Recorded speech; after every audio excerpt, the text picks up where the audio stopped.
everyday thing. It's an everyday thing. It's an everyday thing when you let your nuts hang. I'm going to tell you a story, and I think this story is very important because there's a discourse on TikTok of us talking about adoptions, closed adoptions, and if the parents should contact the children, if it's right or if it's wrong, baby. I'm adopted, okay? I am from a closed adoption. It gets crazy. Now, I'm going to be using real names. So, yeah. So, I was born in Oakland, California.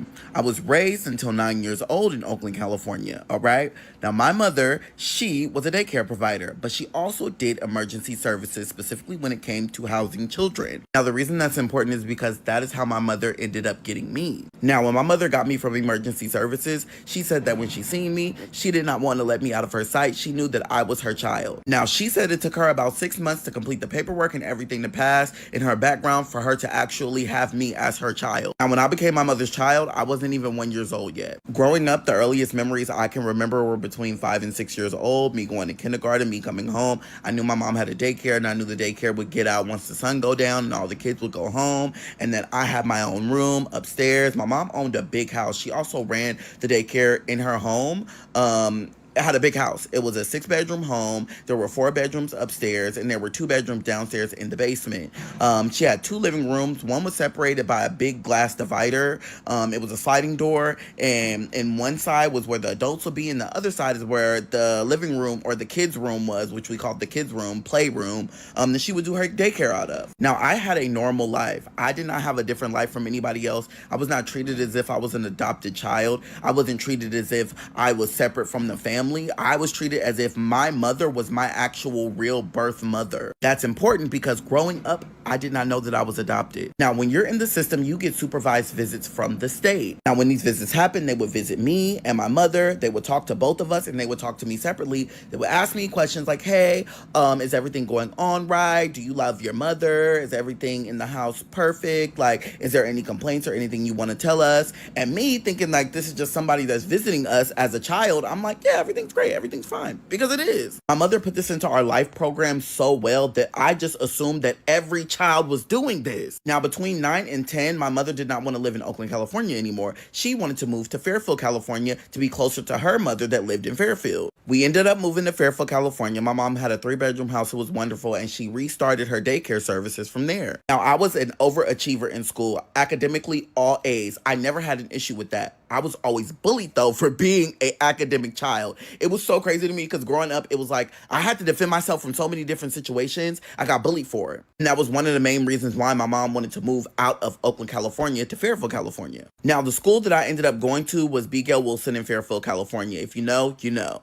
Back then, you can literally count on one hand how many black students attended that middle school. I had to get used to being around so many fucking white people. I'm not even gonna lie to you. And it wasn't in a racist way, like, oh my God, they're white. It was more of just like a culture shock because I speak a different way, I talk a different way, and I was smarter than most of them kids in that school. So not only do they think I'm ghetto, they think I'm ratchet, but now I'm smarter than every single last one of them. Oh, they couldn't stand me. So that caused me to get in a lot of trouble because I stopped backing down. I got tired of being bullied and I started fighting. Now, it was one day that I ended up getting into a big ass fight. I got in trouble. I got suspended. They sent me home. My mama was like, baby, you going on punishment. And she was like, well, your punishment is you need to go into this room. My mom had a side room, which was supposed to be her office. She was like, you're going to go and you're going to organize the boxes in this room. I decided to go into the room because I want to listen to my mom because I ain't not trying to get in trouble, baby. I'm trying to get my TV because I like to watch TV, okay? And she took my TV. So I go and I organize the boxes, and me being nosy, I decided, hey, I want to go through the box and see what's in here, baby, because I'm nosy. It just so happened that one of the boxes that I looked through had my birth certificate in it. And if anybody knows, y'all know my mother's name is Asa. Both of our birth certificates were together. So I seen her birth certificate first, and I'm flipping through, and I found my birth certificate. And I pulled it out. I was like, oh, hey, girl, how you doing? I ain't seen you in so long. Mind you, I've never actually seen my birth certificate, so there's that. As I'm looking at my birth certificate, I see that there's no name on here that says Asa. It actually says Frankie. So I'm like, is my mom's name Frankie? Is she lying to me about her name? But I'm like, that can't be right because her birth certificate is right here. So either my mom got her name changed or she's lying to me about being my mother. Me being a kid at this time, I didn't even realize like this was an actual big thing for me or was going to be a big thing for me. So I was very quiet when it came to my mom about situations that I was going through, especially like me being gay, me getting bullied at school. I would never even tell her the fights that I got into unless the school called her and told her I was suspended. There were several times I got into physical altercations and beat somebody up and I just didn't tell her. Specific situation, I just didn't tell her. I was like, you know what, I'm not even gonna tell her. And plus the timing of it, baby, I was already in trouble and I shouldn't have went through her paperwork in the first place, baby. I knew I was gonna be in trouble. During the next year, I started to realize I was nothing like my adoptive family, and it's nothing wrong with that. I'm loud, I'm opinionated. I like to think about things and say things in a way that makes you think about what you've done or what you've said. And my family is very much put together. They're like proper, pristine. We're going to go here, then we're going to do this, and we're going to be bougie about it. And there's nothing wrong with that. But baby, I come in the door, hey, yo, I was scared. What we doing? Ting-a-ling-a-ling. What's going on? It's very fucking off-putting. And it's like, why am I the only one acting like this? Why am I the only one being like this? Why am I the only one? A lot of my family members would make comments, especially like cousins and stuff, about my skin complexion because they would be like, oh yeah, he's just light bright. He's not as dark as us. Baby, I'm brown, first of all. Like, huh? Nevertheless, the older I got, the more I started to see, why don't I act like y'all? And also, where is my daddy? My whole entire life, my mother was a single mother. So for me, I never asked her who my father was because I just respected my mother enough to know that she held the fort down and I ain't finna ask no questions. Also, on my birth certificate, which I forgot to say, I am a junior. So it said my father's name was my name. So I was like, okay, like that's not helpful.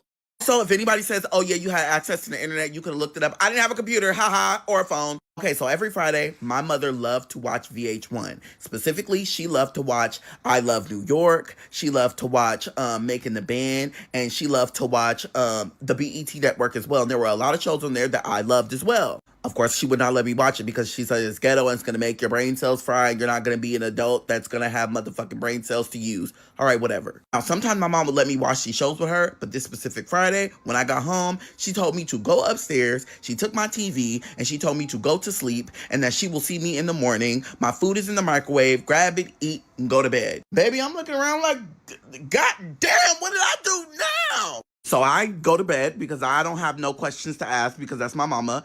And I wake up the next day and everything is fine. The weekend goes by normally. Everything is good. I'm chilling. Monday comes around. The house that I lived in, I would walk to school because it was right down the street. And my mom would not want to take me to school because I would wake up late all the time. That was my fault. Now, this day I woke up extra late and I was extra late to school, right?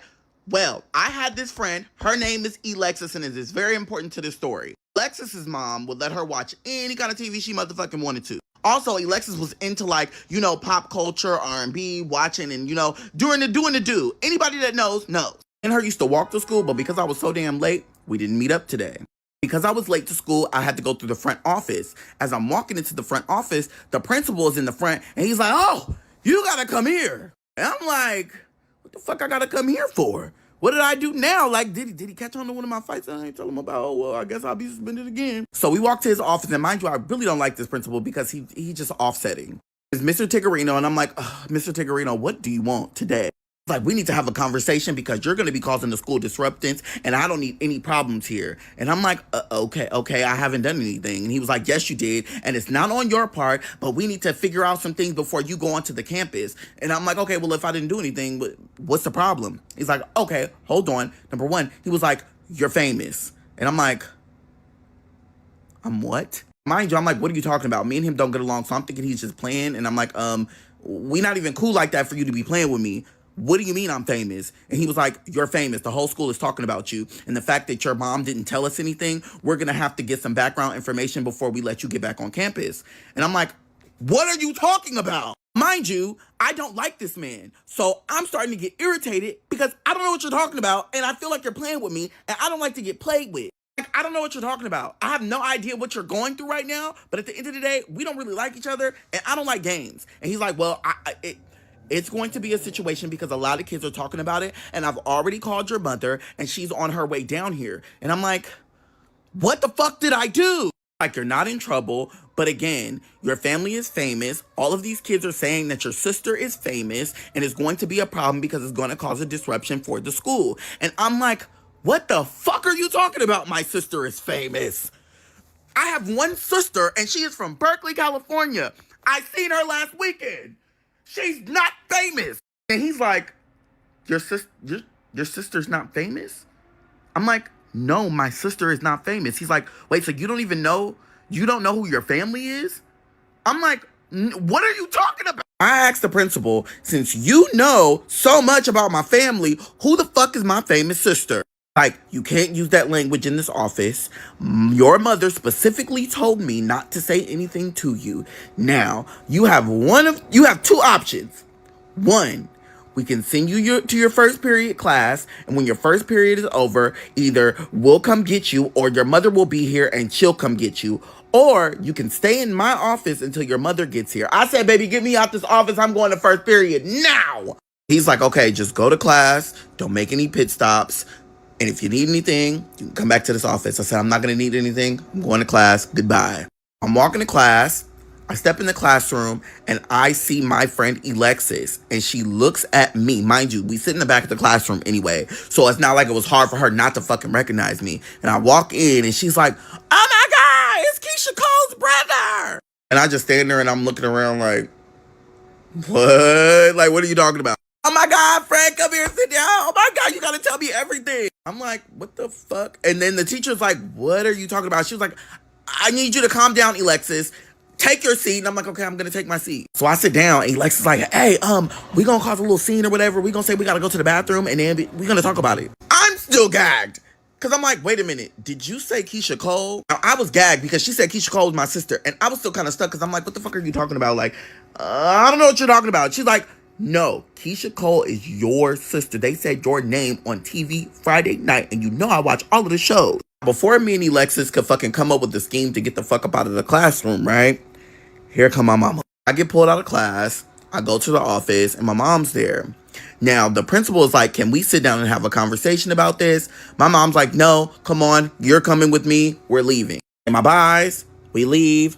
She says nothing to me. Now, I get in my mom's car. On the drive home, I'm talking about you could hear a motherfucking pin drop. And I'm talking about it would shake the room. We get home and still nothing from my mother. She's not speaking to me, not saying anything. And I'm like, I'm not saying anything because I don't even know what the fuck is going on. And why are people saying that Keyshia Cole is my goddamn sister? I go upstairs to my room and I'm like cleaning up, putting some stuff away. And my mom comes and knocks on my door. She comes in and she's like, we have to have a talk. And I'm thinking I'm in trouble because, again, I had nothing to do with this. I had nothing to do with this. Now, this next part gets me very emotional. I'm not going to cry. I'm not going to shed tears. I'm going to be able to say this because it changed my life. My mother, she sat on the edge of my bed as I was sitting in my chair and she said, I am your mother. I may not have birthed you, but I am your mother. I chose you. At one point in your life, you're going to be able to make the choice if you want to see your actual biological mother. I know you're young, and I know you have your life ahead of you, but these people, your mother and the family that you are biologically connected to, they have issues, they have problems, and there's a lot of things that you won't understand. And you're going to want to find them because they love you. I love you and I'm protecting you. And I'm telling you right now that no matter how much you look for them in this moment, you need to focus on your life and what makes you happy. And whatever you want, I love you enough to support you to that decision. I remember that word for word because I didn't understand. I didn't know. I didn't even get what the situation and what, like, I didn't understand how big the situation was. Sat there and I didn't say anything because, again, I'm only 12 years old. I'm not even a teenager. I didn't understand what was going on, right? And she said, are you okay? Like, do you have anything to say? Like, do you hate me for not telling you that I'm your mother? I said, no, you're my mom. Like, I don't know anyone else. I love you. You raised me. Like, I don't know anything else. She asked me again, and I don't want to get emotional. She said, are you sure you don't hate me? Again, I don't grasp the actual severity of the situation. I'm just like, I would never hate you. I love you. I love you. She said, okay, I want to tell you so that you hear it from my mouth that your sister is Keyshia Cole and your mother is Frankie. Now, this was around Christmas time. This was right before Christmas break. Everyone knew that my favorite singer is Brandy. And my second favorite singer was Keyshia Cole. And my third favorite singer was Beyonce. And the reason why I loved Keyshia Cole more than Beyonce is because she was from Oakland, California. Guess who else is from Oakland, California? I'll wait. I wanted her album, and they were promoting the album on the Keyshia Cole show because she had the Keyshia Cole The Way It Is show, right? I wanted her album so fucking bad. And my mother kept telling me that I'm not getting any CDs for Christmas, right? And I'm like, why won't I get a CD for Christmas? Like, I'm not asking for a expensive PlayStation. I'm not asking for all this other expensive shit that people want. I just want the Keyshia Cole CD. And she kept telling me, you're not getting any CDs for Christmas. Now, in that moment, it all made sense to me why I couldn't get the Keyshia Cole CD and why I couldn't get any CDs for Christmas. Because she knew that that was my sister, and she did not want me to be more connected than I already was because I loved Keyshia Cole down. After she said, Keyshia Cole is your sister, I was like, okay, well, you're my mother, and I can't change that. And yeah, like, there's only one sister that I know of. There's only one sister that I have, and her name is Brina. I can't speak for anything else. Mind you, I'm sheltered. I'm a sheltered kid. I never used to be able to go outside. I never went to parties. I never went to sleepovers. I never did any of that shit. The only thing that I had to the outside world was going to school and going to my sister's house. So I don't know anything else. I don't know anything other than my mother, Asa. Said, if you need anything else or you have any other questions, come to me and feel free to ask me. But other than that, like, I'm just glad that it feels like a weight off of my shoulders. Like, I've been hiding from you since birth. And I said, no, it's okay. I love you. We moved on. I had to take a couple days off from school because all of the kids were like mesmerized thinking that, like, you know, I knew who Keyshia Cole was. Mind you, I never met none of these people a day in my life. I didn't know I had more brothers and sisters. I didn't know that I had a whole nother family out there until that moment. This next couple of parts I'm going to speed through because there's so much time between my middle school life and my high school life. Now, once everybody figured out my sister was Keyshia Cole, they tried to treat me like a celebrity at school. I'm glad it died off within the year. Once I started high school, I met a friend named Vania. Me and Vania, baby, that's my bitch to this day. Now, me and Vania have been mutuals on MySpace, mutuals on Facebook. We seen each other, okay? We seen each other, see each other. We didn't become really good friends until my freshman year of high school. Now, at the time, I was having a deep conversation with her, and I felt like if she's sharing her life, I'm going to share my life. And I told her, like, hey, you know, I'm adopted. It's a close adoption, and my family is out there somewhere, you know, and my sister just happened to be Keyshia Cole. She looked at me and was like, your sister is Keyshia fucking Cole. I'm like, yeah, girl, my sister is Keyshia fucking Cole. I mean, I don't know her, but, like, that's my sister. It's like, grab my hand. We're going to the library and we're going to find your family. Now, I'm like, I don't really want to do that because I'm happy and I don't know what that looks like. She's like, this is why you're so misunderstood, not only in just high school, not only in just your private life, not only with your family, but in general, because there are a group of people out there that look like you, sound like you, talk like you, and are exactly like you, and you are connected to them. They just don't know you exist. Now, the preference, I'm in high school. At the time of me finding out Keyshia Cole and Frankie was my mother, this was about 3.5 to 4 years ago. We get to the library, we log on, she's typing in, she gets on MySpace and she's like, look, I want you to find your family and I want you to be able to have a conversation with Frankie because that's your mom and you are deserved that. Mind you, I'm like, I don't really know, girl, but I support you because I support you, bitch. We gonna do this together. I was confused because, again, I was like, you know what? I'm gonna trust my friend. I love her down to this day. And I'm like, you know what? Absolutely. So she gets on MySpace. Mind you, I don't really know my brothers and sisters. She knew because she watched the show. She was like, listen, you got a sister named Elite, you got a sister named Nefi, and you got a sister named Tifa. We gonna message all of them. So she gets on MySpace and she messages every single last sibling I have. We wait. A day goes by. We don't hear anything. The next day, we go to the library. She gets on MySpace and she's like, friend, you got a message. Oh my God, we got a message. They said to call him, blah, blah, blah. I'm like, who is it? She's like, it's Elite. It's your sister. At this point, I'm sweating bullets because I'm like, oh my God, like I have a sister out there that I never knew about that I can contact and talk to now. So they exchange information. Vania gives Elite her number. Elite gives Vania her number. They exchange. As soon as we leave the library, my friend, it's an old ass flip phone. She had a pink flip phone. She calls Elite. Second ring, she's like, hello. And my friend, my sister Vania, she's like, hey, I have your brother. He's in Fairfield, California. He is right here. Do you want to talk to him?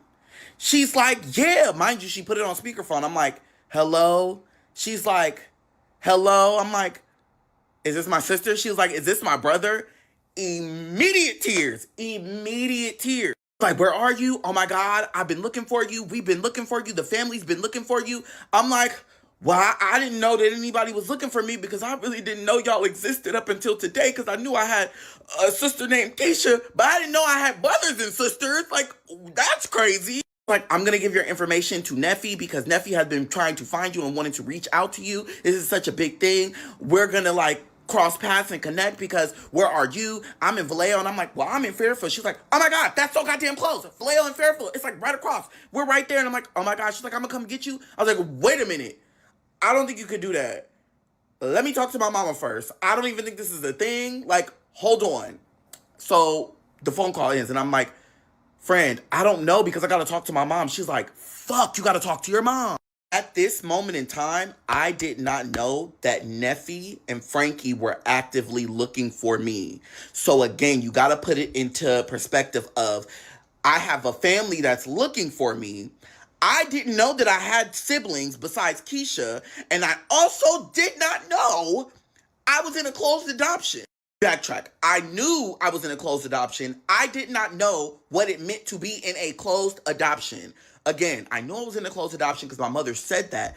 I did not know what that meant. She didn't explain it to me. She said it to me, did not explain it to me. Again, I'm probably 13 years old at this point. I don't even know what is going on, but all I know is if it's family, it's family. When I got home, I told my mother I wanted to have a conversation with her. Now, this conversation changed me and my mother's relationship up until she passed away, to the point to where I had to forgive myself I had to forgive myself. And then I had to forgive my actions. I had to forgive other people's actions. But I also had to accept the situation for what it was and that my mother knew best. So I talked to my mom that night. I sat her down and I said, hey, I want to tell you that I talked to someone in my biological family. Now she eyes wide open. What? What did you do? And I'm like, all right, before you get mad at me, I'm telling you, I talked to someone in my biological family. It was actually my sister that I didn't even know existed. Her name is Elite, and she's like, I don't want to hear nothing else. Shut up. I'm like, God damn, what I do, lady, what I do. She said, I don't want you contacting anyone without my permission. I am your legal guardian. I am your mother. These people cannot contact you without my permission because you are my son and you are not to be in contact with your mother. I started getting confused because I'm like, well, what do you mean I can't contact them if they're my siblings? Like, what's the problem? And she said, there's no conversation. If they don't talk to me, they do not talk to you. That's the end of the conversation. I don't want to talk about it no more. Don't bring it up. Don't say nothing to me. Don't talk to me about it. If they don't talk to me, and really, I don't want them talking to me. So if they don't talk to me, they don't talk to you, or I will call the police. Tried to communicate. I tried to talk to her like, hey, girl, okay, all right, but I want to, and this is how it went. I don't want to talk to you. I don't want to talk about it. Go to your room. Now, my mother was right. At the end of the day, she was my legal guardian. But my feelings were hurt because I felt like she didn't hear me. And I felt like in that moment, it made me want to reach out to them even more because you're telling me that I have someone that looks like me, sounds like me, and acts like me, and I cannot talk to them. I have family.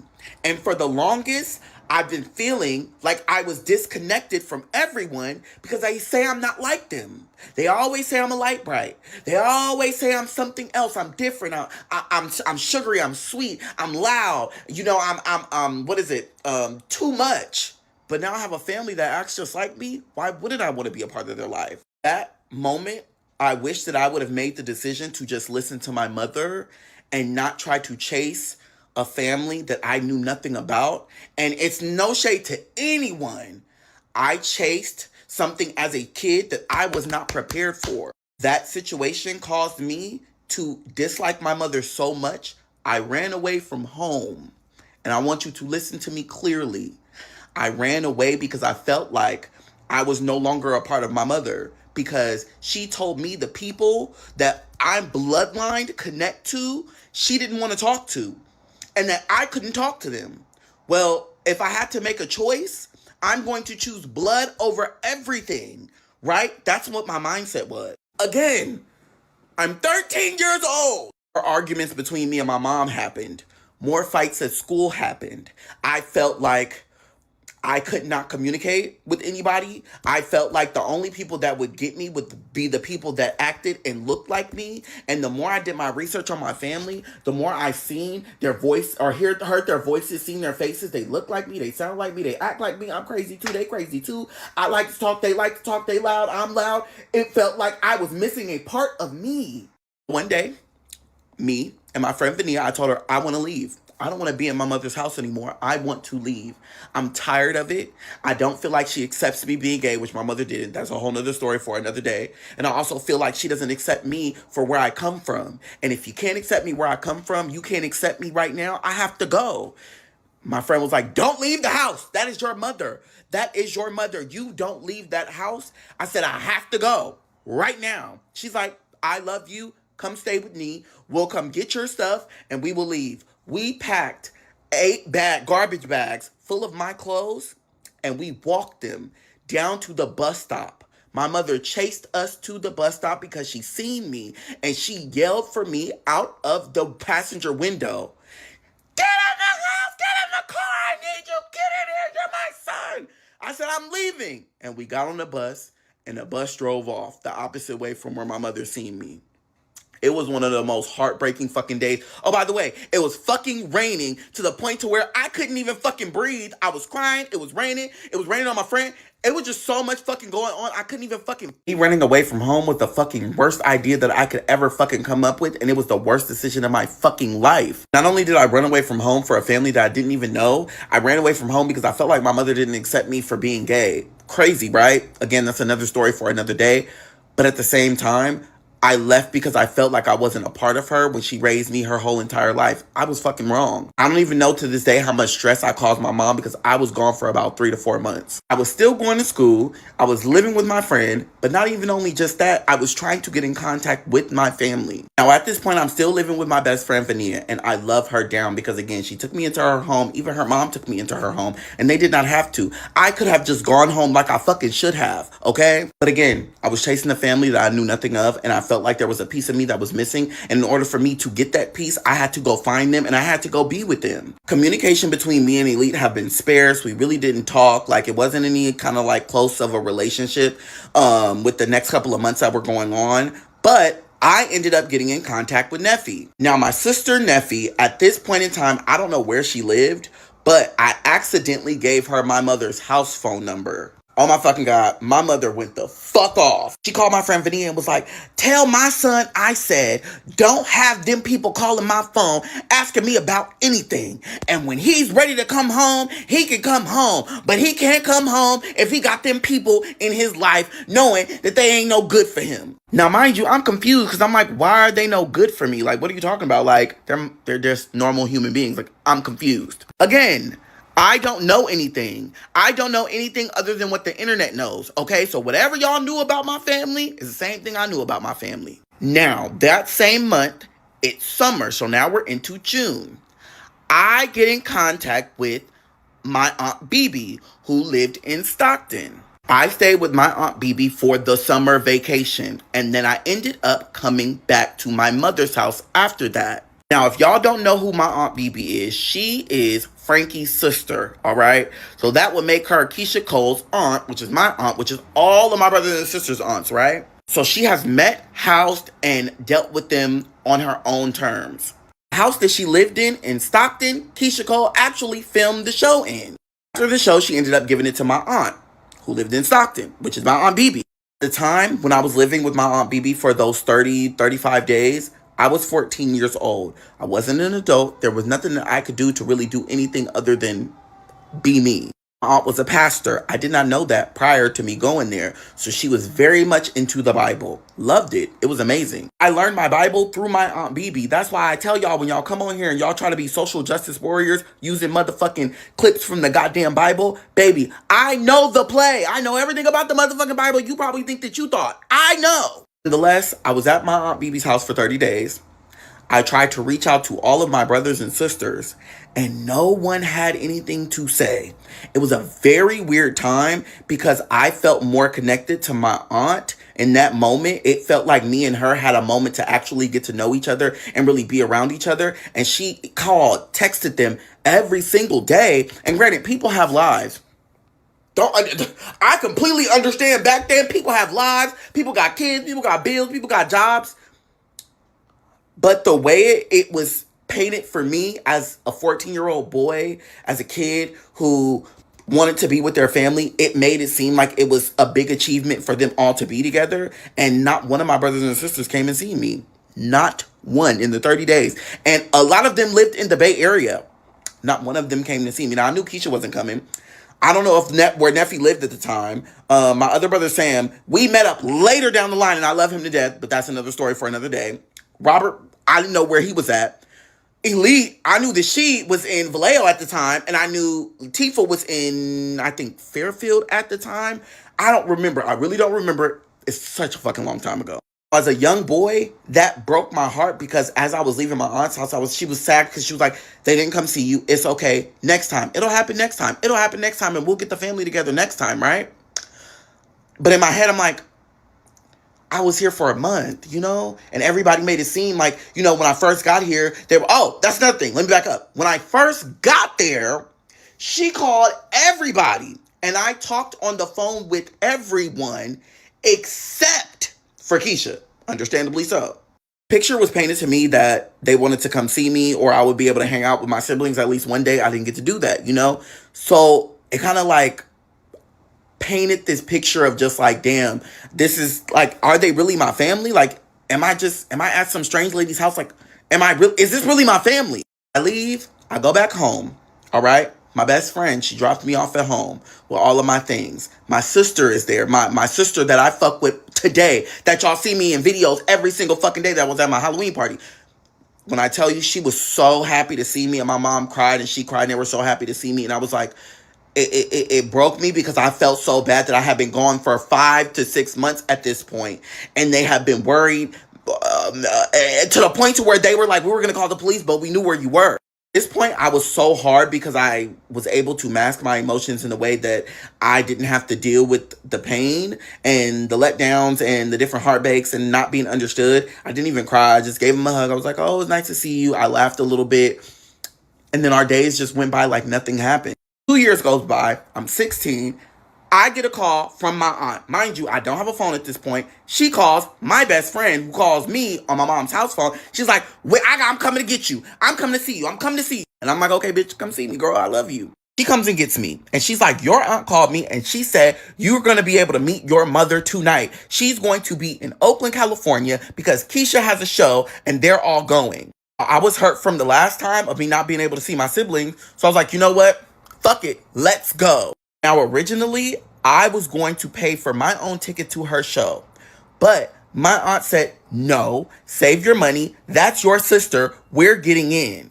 Now, my friend drove me from Fairfield to Oakland, right? I had never been back to Oakland at this point. I had never been back since I was 9 years old. My friend had things to do that night, so she said, listen, I'm going back home. If you need me, you call me. I said, don't worry about it. I'll be able to make my way home. I also believe at that night, I also had to work. So that was a whole nother story in itself. So I'm outside of the theater in Oakland, and I'm waiting for my aunt to come. Mind you, I thought my aunt was coming by herself. Aunt pulls up with her husband, my cousin, herself, and someone else. I can't remember. But it was 4 people. Mind you, I'm like, okay, I don't know how we're going to get tickets because it wasn't explained to me how we were going to get tickets. All I knew is she said we're getting in for free and we don't got to worry about it. Walk up to the front of the theater and the man in the booth asks for our tickets. And my aunt says, we don't have tickets. This is Keyshia Cole's brother. What? He's like, okay, where's your tickets? And she's like, no. Keyshia said, we're getting in because this is her brother and she hasn't seen him and we have to get into the show so they can meet each other. What? Girl, I was like not prepared for that. Like I was not prepared. Like what are we talking about? Like how are you just going to throw the fact that I'm someone's sibling and we're all 5 of us are going to get in for free because that's my sibling? What? And what? What? So he's like, that's not how that works. And we weren't notified that you or anyone else was coming and we're supposed to let you in. And I was like, it's okay. How much are the tickets? I'll pay. She's like, no, you're not. No, you're not. You're not going to pay. Girl, they are not letting us into the party. We're not getting in. We are not getting in. And she's like, no, we're getting in because you're her brother and you're going to get in. Now I'm stressed. I don't even want to go no more. Take me home. Take me home. I start crying because I'm frustrated. And mind you, I'm 16. I don't know how to deal with this. This is the hardest situation I've ever dealt with. Because either you pay or you don't stay. That's it. 45 minutes goes by and my aunt is trying to make calls and talk to people. I don't know who she was on the phone with. And the guy was like, you know what? Just come on in. I'm not even worried about it. Just come on in. And I was like, thank you. When we leave, I will pay for our tickets because she won't let me do it in her face. When we get into the show, an hour late. She's halfway through her set, all right? Wonderful, beautiful, lovely show. She was singing. It was the first time I got to see someone that I love perform. Mind you, this is separate from my sister. I love Keyshia Cole, the artist, okay? At this point in my life, I am a Keyshia Cole fan. I know every song from every album. This is where it started to get a little crazy, right?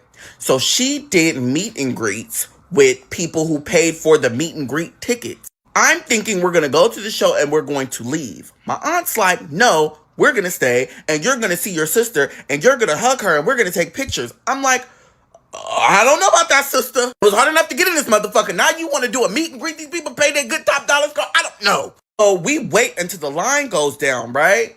Cool, lovely, no one's there. She's with a group of people like her team. I don't know none of them people. And they're like, okay, well, you guys waited. We already told her that you're her brother and you haven't met her. So we're going to take like your picture and stuff together, right? So I'm like, okay. Mind you, I was looking at her the whole time and it was cute. It was fun.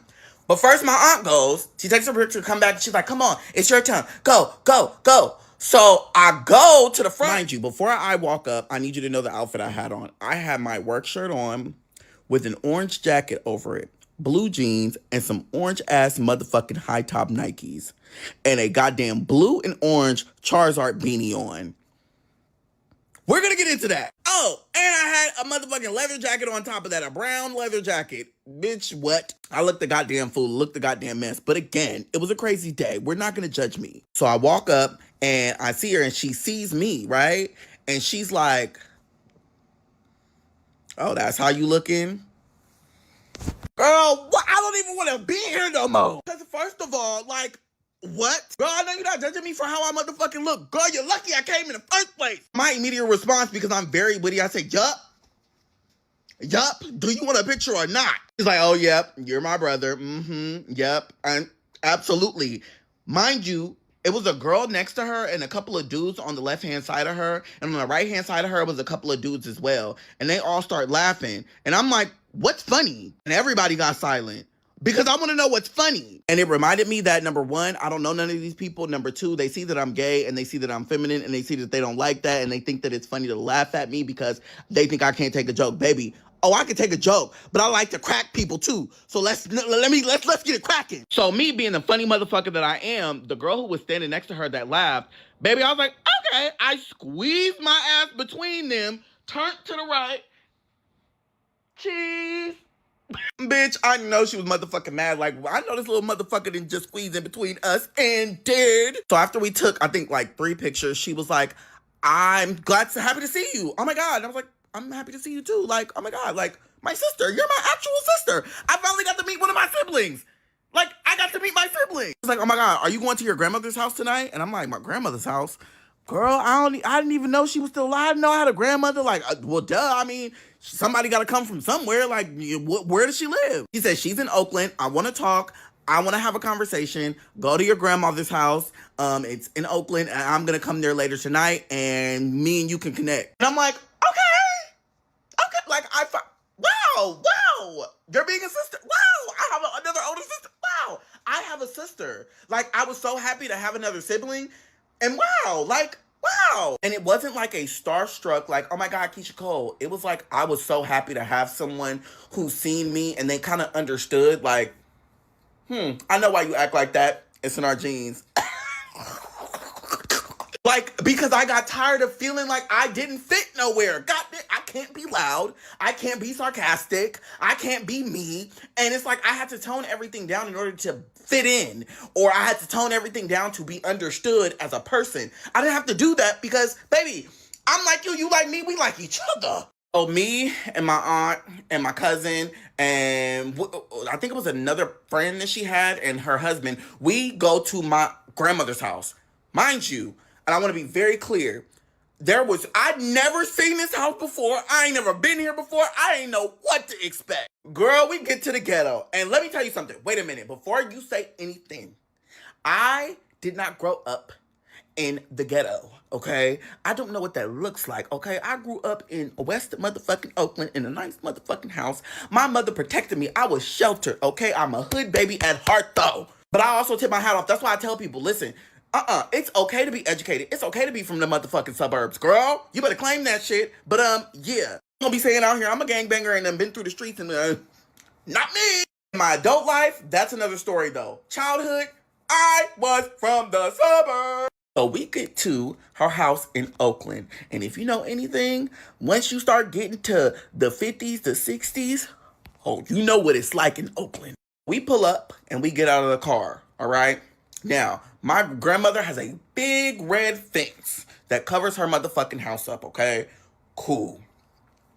There's this little short lady, as we getting out the car, boom, she kicked the little fence open. Mind you, I'm looking around like, y'all ain't see that?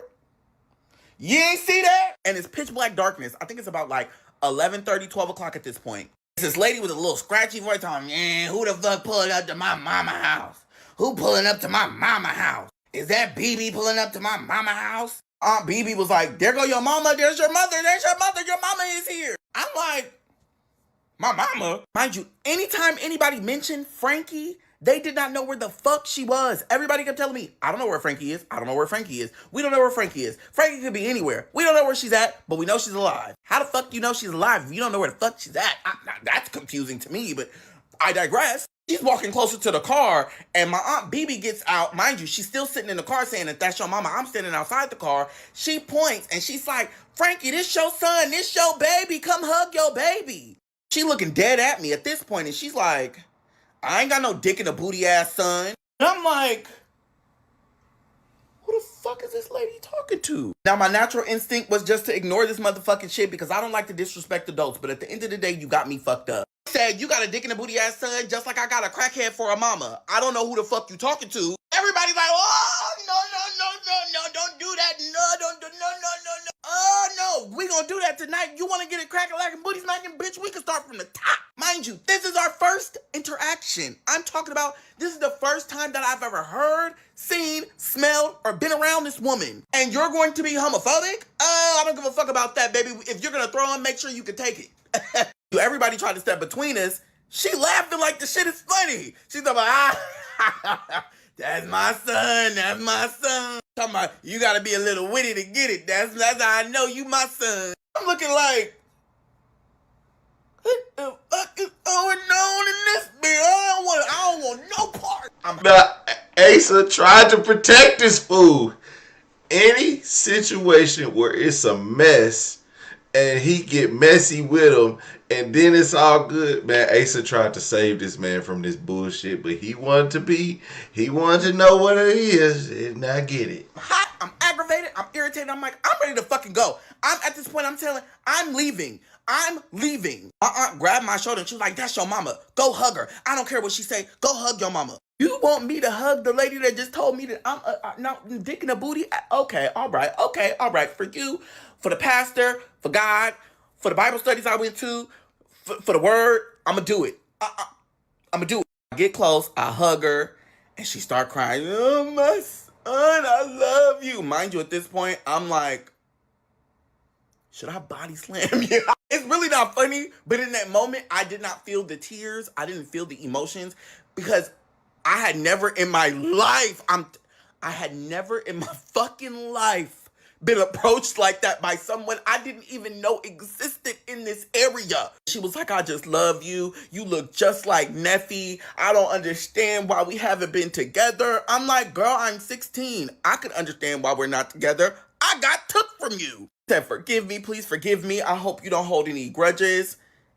And when she said that, actually, I gotta get it off my chest. I said, I don't hold any grudges, but you are not my mother. That is a position that is earned and it's kept by my actual mother, who I left to chase this family. Like, nah, don't disrespect me. Don't disrespect me, son. Don't do that. Don't do that. But no, I have to give her props where props is due. If it was not for her, we would not be having this conversation. We wouldn't be speaking. And my grandmother comes outside while we're trying to have this conversation. And she like, you motherfuckers get up out my motherfucking yard or get in this motherfucking house. I don't know what it was, but it must have been the motherfucking spirit running through us of our family because all of us got in the motherfucking house and we didn't even hesitate. I don't even know this lady. I walk into her home and when I tell you it's the most beautiful, organized piece of house that I have ever seen. If you've ever had a grandmother that loved leopard print, that loved animals, that loved all of those eccentric motherfucking pieces that you could find at the old school motherfucking TJ Maxx, baby, her house was put together from the top to the motherfucking bottom. And she had the bling bling. I'm talking about gold every motherfucking where. I was like, what kind of hustler is my grandmama? What kind of goddamn drug deal? She look at me, I'm like, hi grandmother. She's like, I ain't your motherfucking grandma. I'm Yaya, nigga. Okay, it's time to go, cause what the fuck is going on? Like, dead ass, I'm so confused.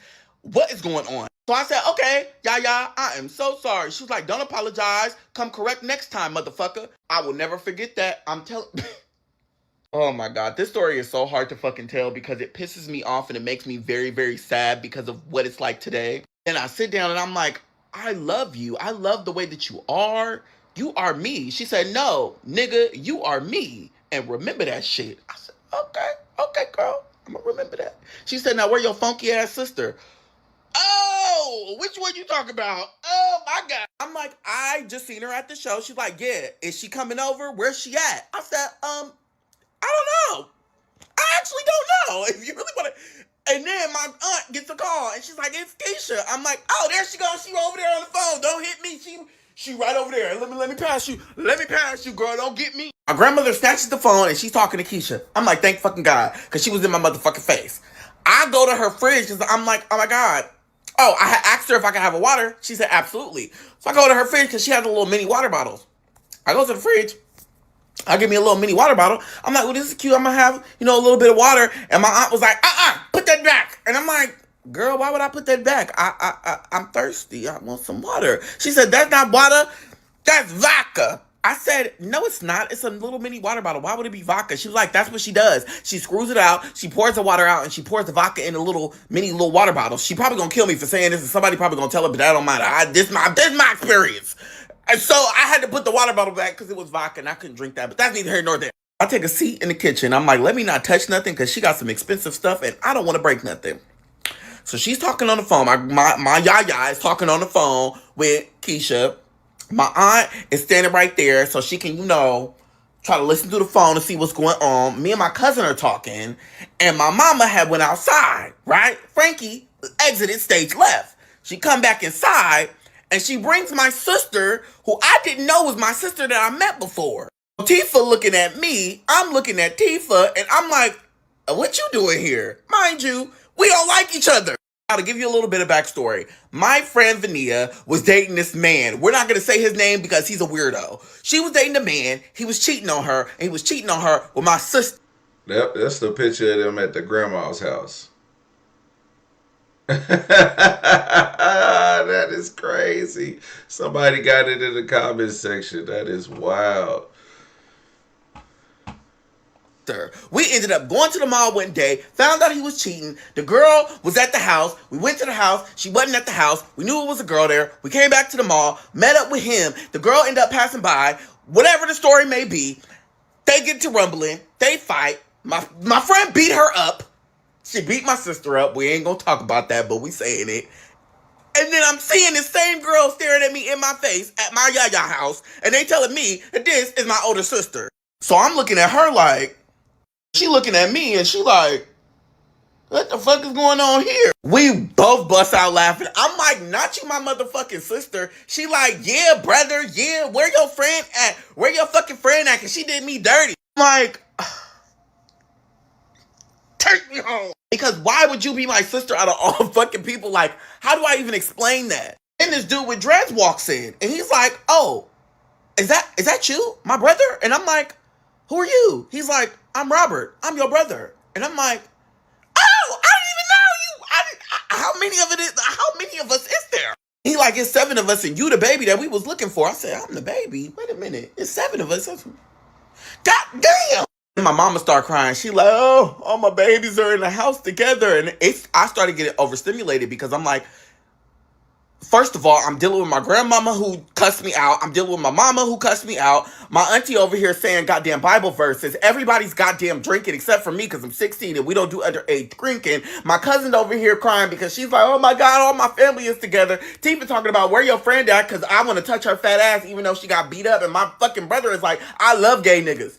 What? I'm fucking overstimulated. I want to go the fuck home. We're all taking pictures. Everything is good. In walks Keyshia. Keyshia walks in, everybody going crazy. I'm the only one who's just like, okay, like, she ain't all that. Like, she ain't all of that. Like, she ain't all of that, though. Like, it never gave in her face, though. Like, it's giving fan. Come in, she like, yeah. She like, hey. You know, for the first time in my whole entire life of living, I felt seen. And it's gonna get me emotional because for 16 years, for as long as I was on the earth, I felt like I had to hide who I was. And to be honest, I wasn't even the loudest in the room.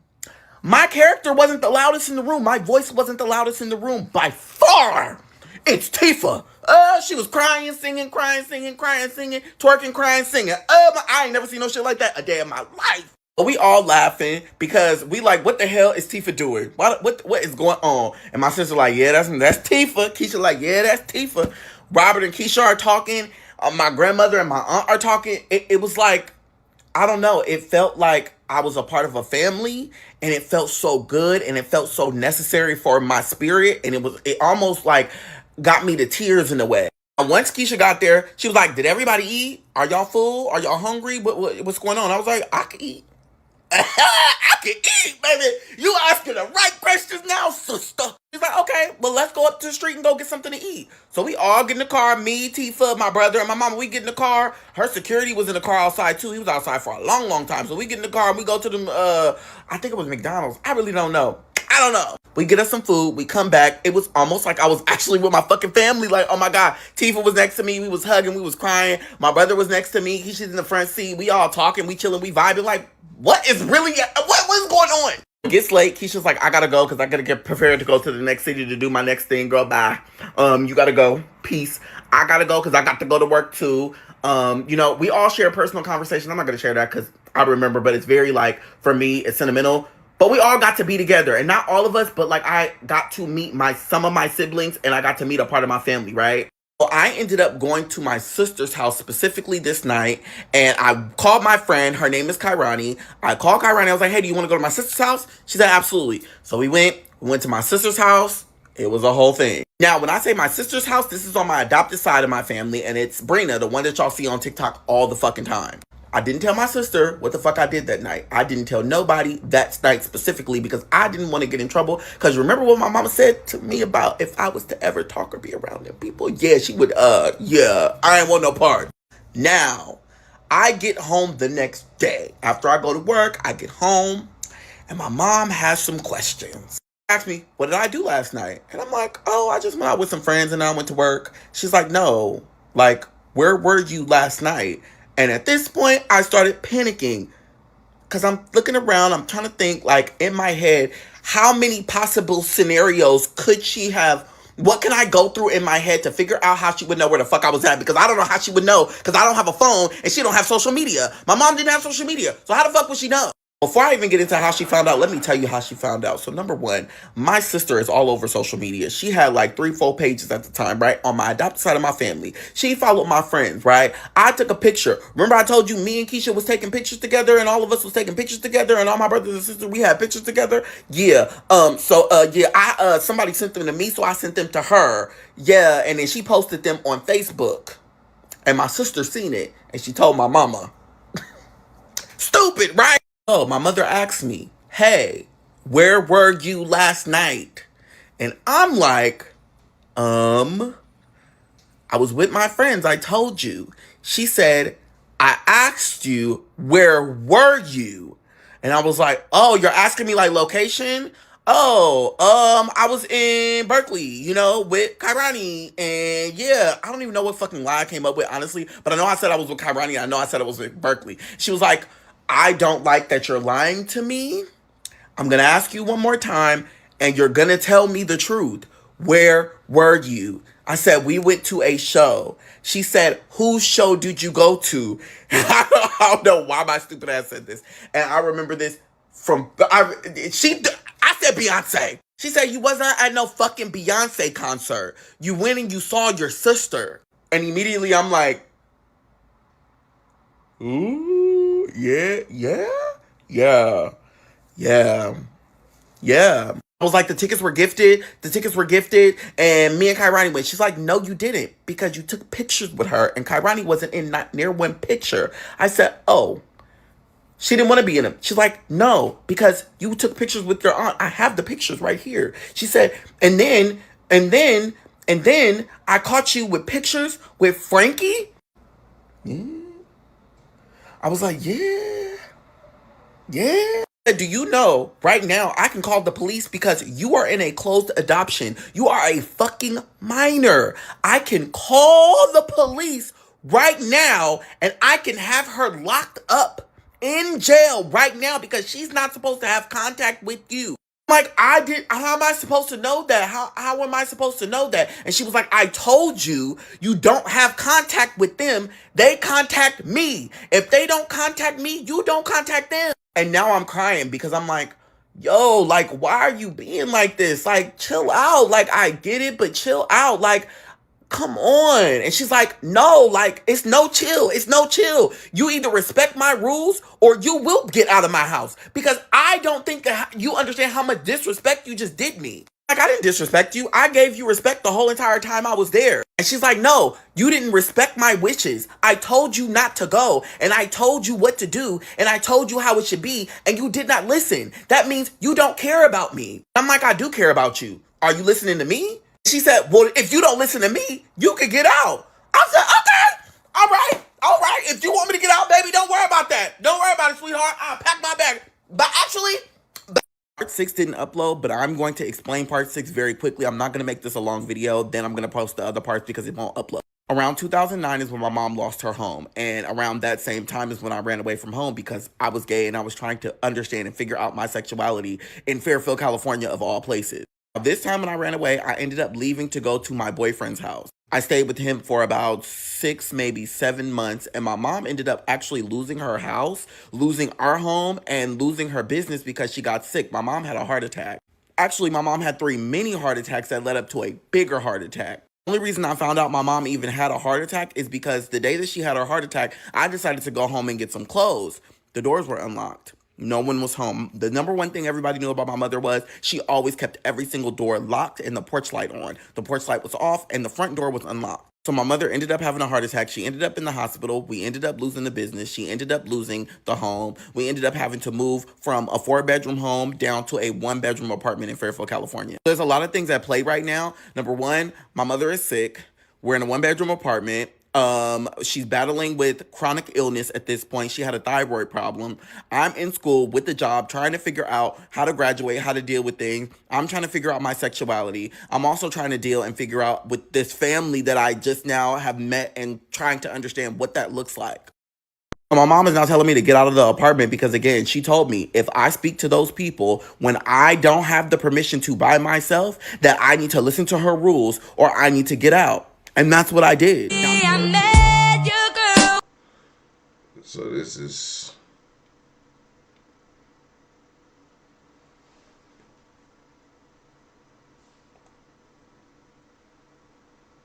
Look at the granny's house. Gold everywhere.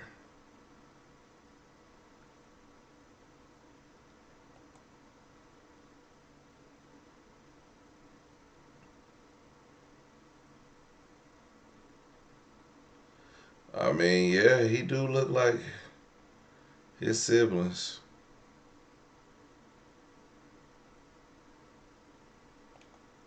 And this is his adopted mother. Of course, he don't look nothing like his adopt. He looked just like Frankie in this one, boy. Good Lord. I used to watch that crazy ass show, I ain't gonna lie.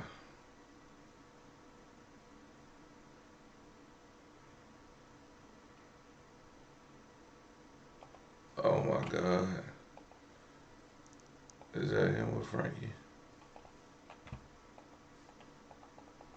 Let me try to get to that picture.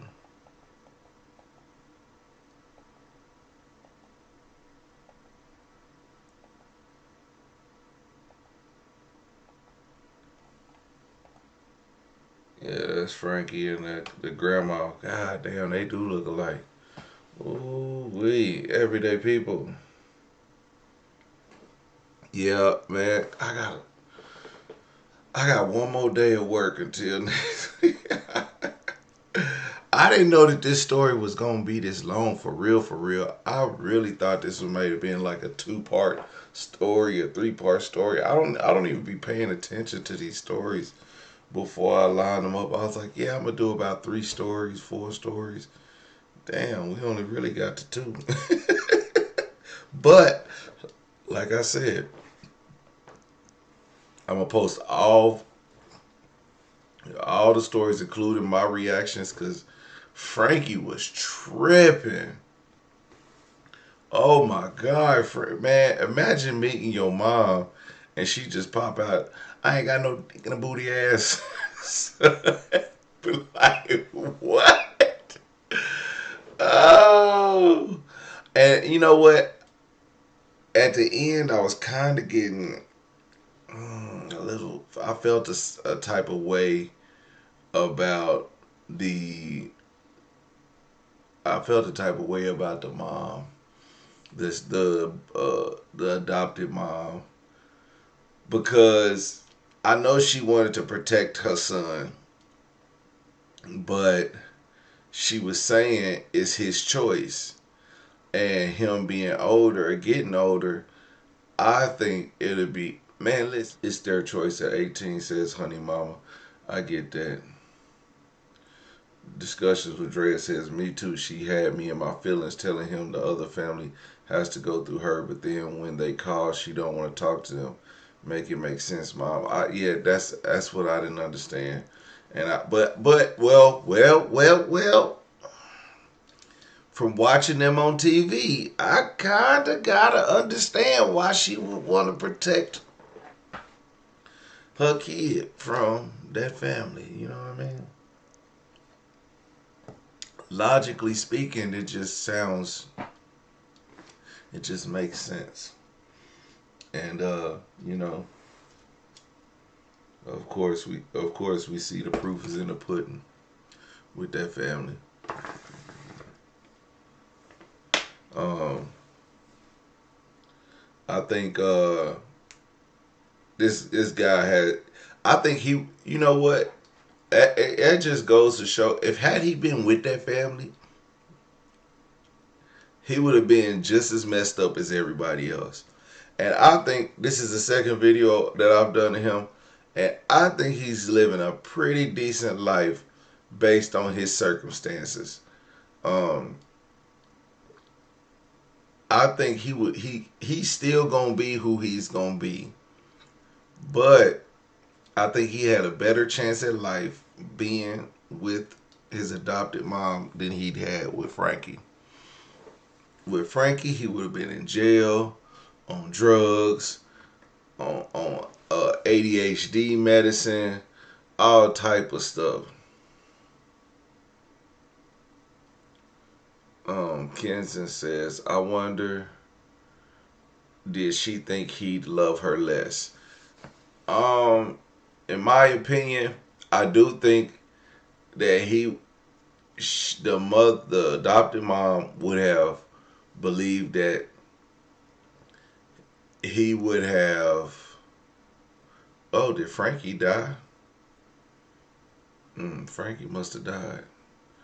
Um, I think the mother would have. The mother thought that he would have loved her less, and I don't think he would have loved her less. I think the more that she pushed against him, pushed him away, and then pride and ego is a mug,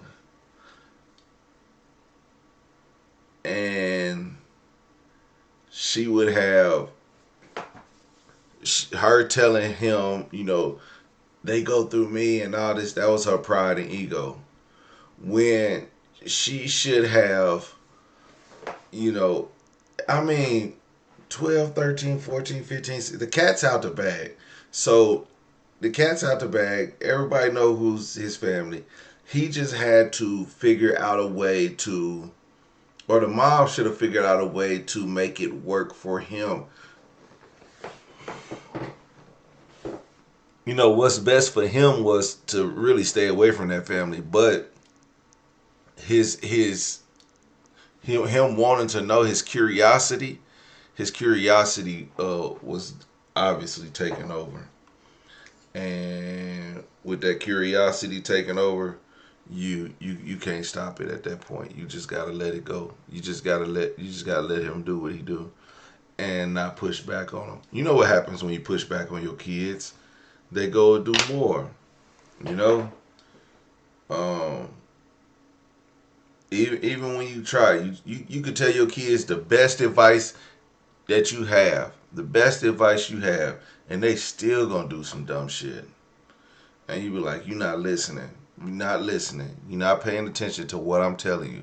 I'm telling you what's good for you, and you are turning around and doing the exact opposite because you think that's what you need. And that's what happened.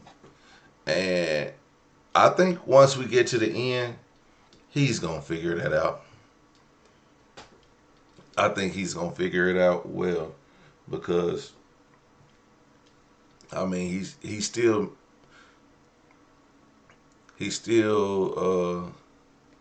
like talks about his sister as if she's a celebrity and not his sister. So what does that tell you?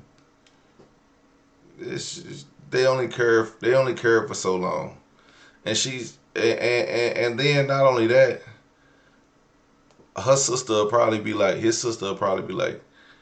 oh, he only bringing this story up because he need to make some money. He trying to get his money up and stuff like that. So he only bringing his story up.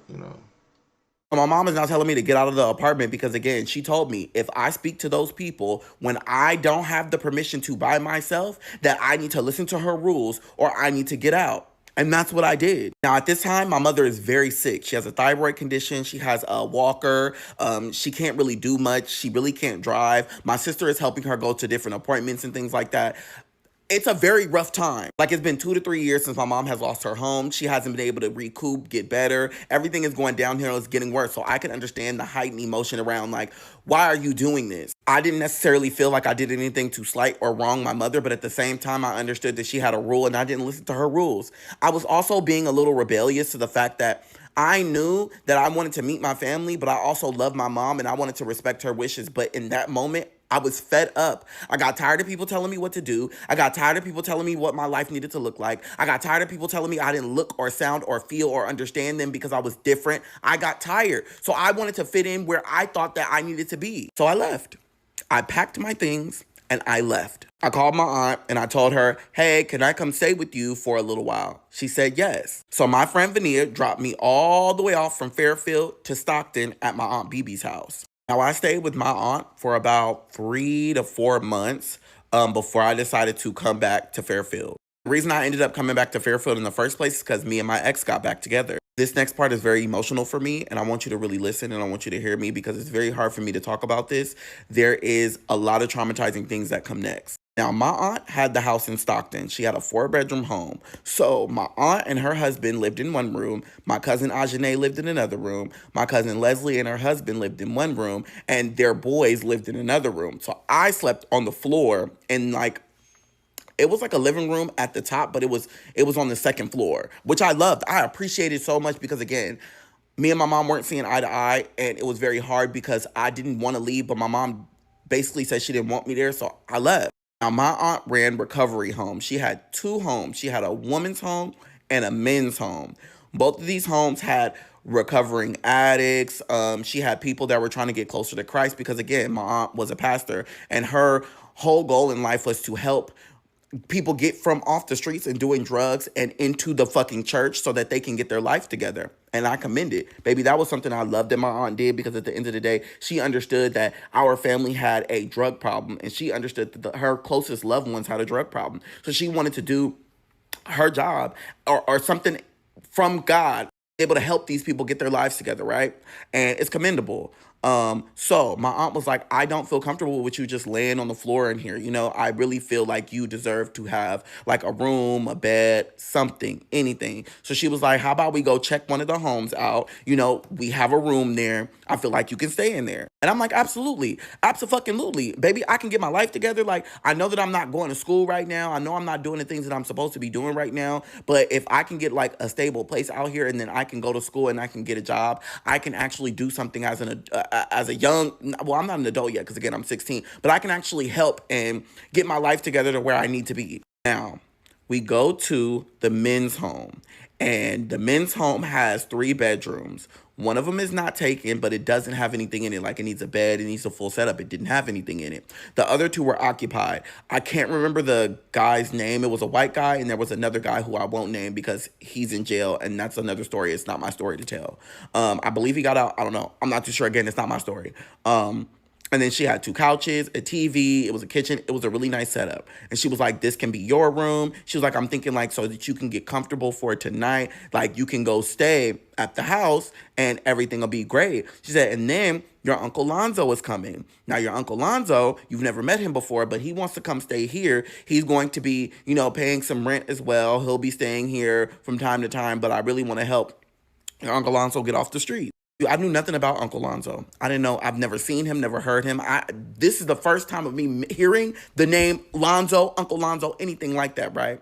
So she leaves me there and she's like, I'm going to come back and then me and you are going to go back to the house and get some of your things since you feel like you want to stay here, right? And I was like, absolutely. I don't have a problem with it. Like, I want to get comfortable and stay here and, you know, see what it's like. Absolutely. I don't have a problem with sleeping on a couch either. Absolutely. You know? Now, my aunt comes back and she brings Uncle Lonzo. The best way that I can describe Uncle Lonzo is the motherfucker Pinky. Pinky from Friday After Next. It's Pinky, nigga. That's Uncle Lonzo to the T.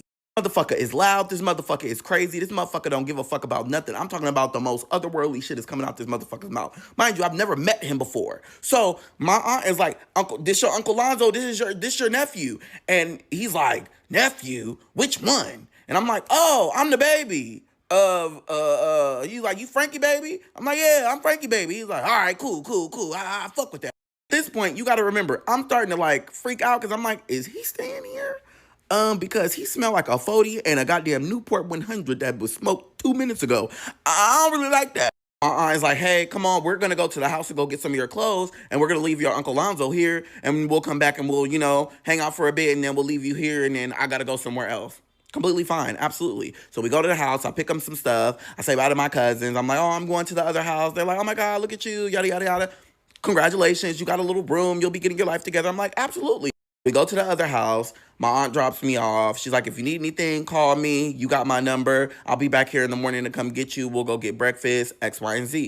I'm like, all right, cool, love you, see you later. My Uncle Lonzo, he's in the kitchen doing whatever he's doing, and I'm like, okay, I'm not really going to interact a little bit because it just seems like he's off his shit, and I don't want no parts of that. Around 10:30, I get tired. I'm like, you know what? I'm going to go to sleep. So I put all of my stuff. There was a cabinet by the front door that was behind the couches. So it was like not really like a big cabinet, but it was like a long cabinet. So I put my backpack, because I had my backpack and I had another bag. I put my backpack and I put my other bag underneath there. And she gave me a blanket and then a pillow and a pajama set. So I changed to my pajama set. I got my pillow. I got my blanket. I went to lay down. Around 12 in the morning, maybe 12:30 in the morning. I don't know, the energy for me, I was asleep, but something just like told me to wake up. And like my eyes were like hella heavy because I'm like, ooh, fuck, I'm hella tired because we have been out all fucking day. I lean up just a little bit because I'm just like, let me reposition myself.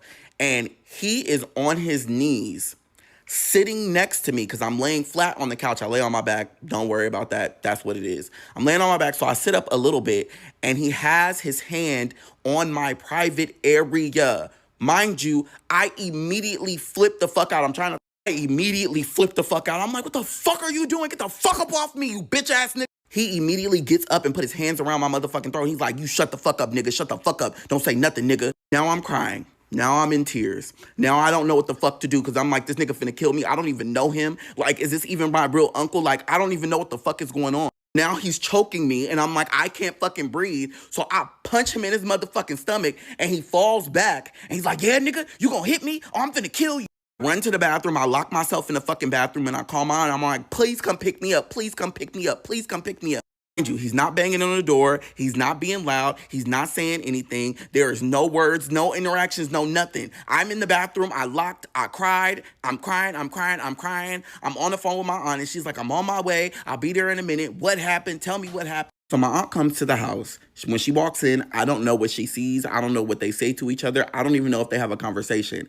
But I do know she's banging on the door and she's like, open the door, open the door, open the door. I love you. Please come out. And I'm like, I'm not coming out if I see him. If I see Lonzo, I'm not coming out. She said, okay, we're going to put him in the room. And then when you come out, we'll just walk out the house fast. So she puts him in the room. She comes back. She knocks on the door and she's like, okay, he's in the room. So I open the door with my head down. And I'm like, I don't want to talk about it right now. Can we just go? I'm crying, like sobbing. I've never in my life had no shit happen to me like that, like ever. We get in the car and she's like, please tell me, please nephew, just tell me what happened. I said, I don't want to talk about it. We can talk about this in the morning. I don't want to talk about this right now. I just want to go to sleep. We get to the house. I go to the living room that I had been sleeping in before and I went to sleep and my aunt was there on the other side because there was two couches, one couch on the right, one couch on the left. I slept on the smaller couch and when I woke up, I seen her on the bigger couch because I think she was just worried about me and trying to worry about what was going on and trying to figure it out. So I wake up and my movement wakes her up and she's like, nephew, what happened? Please tell me what happened. I need us to understand what happened last night because why were you frantic? And I'm at this point now I'm back in tears. I don't want to get emotional. Back in tears and I'm like, it's hard for me to talk about it because I really didn't want to tell her because I don't know who he is to her. Like I get like that's your brother, but I don't know how close they are. So I'm like, I don't want to tell you what your brother just did to me, but I also need to tell you because I don't know what to do. My cousin Leslie, she comes out the room and she's like, what happened? Why were you so frantic? Like, what was going on? All right. I was asleep. And then when I woke up in the middle of the night, Uncle Lonzo had his hands on my private parts. So now everybody is looking at me because my cousin is there, my aunt is there, and some of her kids are there, but they're so young that they don't really understand. I believe they're like 3 and 5, 5 and 3, 5 and 8. I don't really know, but they're not old enough to understand and comprehend what I just said. I don't know how better to say this. I woke up in the middle of the night and his hand was on my private area and I moved him out the fucking way. I don't know how, but what can I say? My cousin Leslie, pissed. She's so mad, and she's like, I knew he shouldn't have been there. He should have never went to that fucking house. It's okay, because we gonna handle it. My aunt's like, no, we're not gonna do that. We're gonna talk this out. We're gonna be a family, and we're gonna talk about this. At this point, I don't know what to say, because I'd never been through a situation like this. I had never dealt with a situation like this ever in life. I didn't know how to react. I didn't know how to respond. I froze. I don't know, like, what. My brain shut down because I didn't know what to say. I didn't know what to do. It's like nothing you can really physically or verbally do besides just sit there. Now, my cousin says, listen, you will never have to be around that man ever again, and I will make sure of it. I love you. Do not worry about this. We're going to make sure this is handled. Now, my aunt, she goes into her room, and I don't know what she was doing. She was probably on the phone or, whatever the case may be, but I'm just sitting there with my cousin, and I'm crying because I don't know she's like, why won't you just talk? Just talk to me.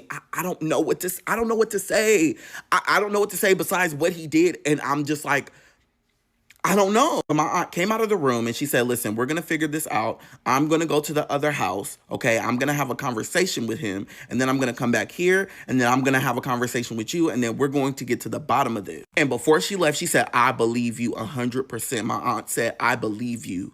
I love you. I believe you. You are nothing but a bright, shining light in my life. You would never lie on something like this. I love you. I got your back. Now, my aunt's husband, Uncle Mike, was downstairs and he said, hey, you need to come downstairs.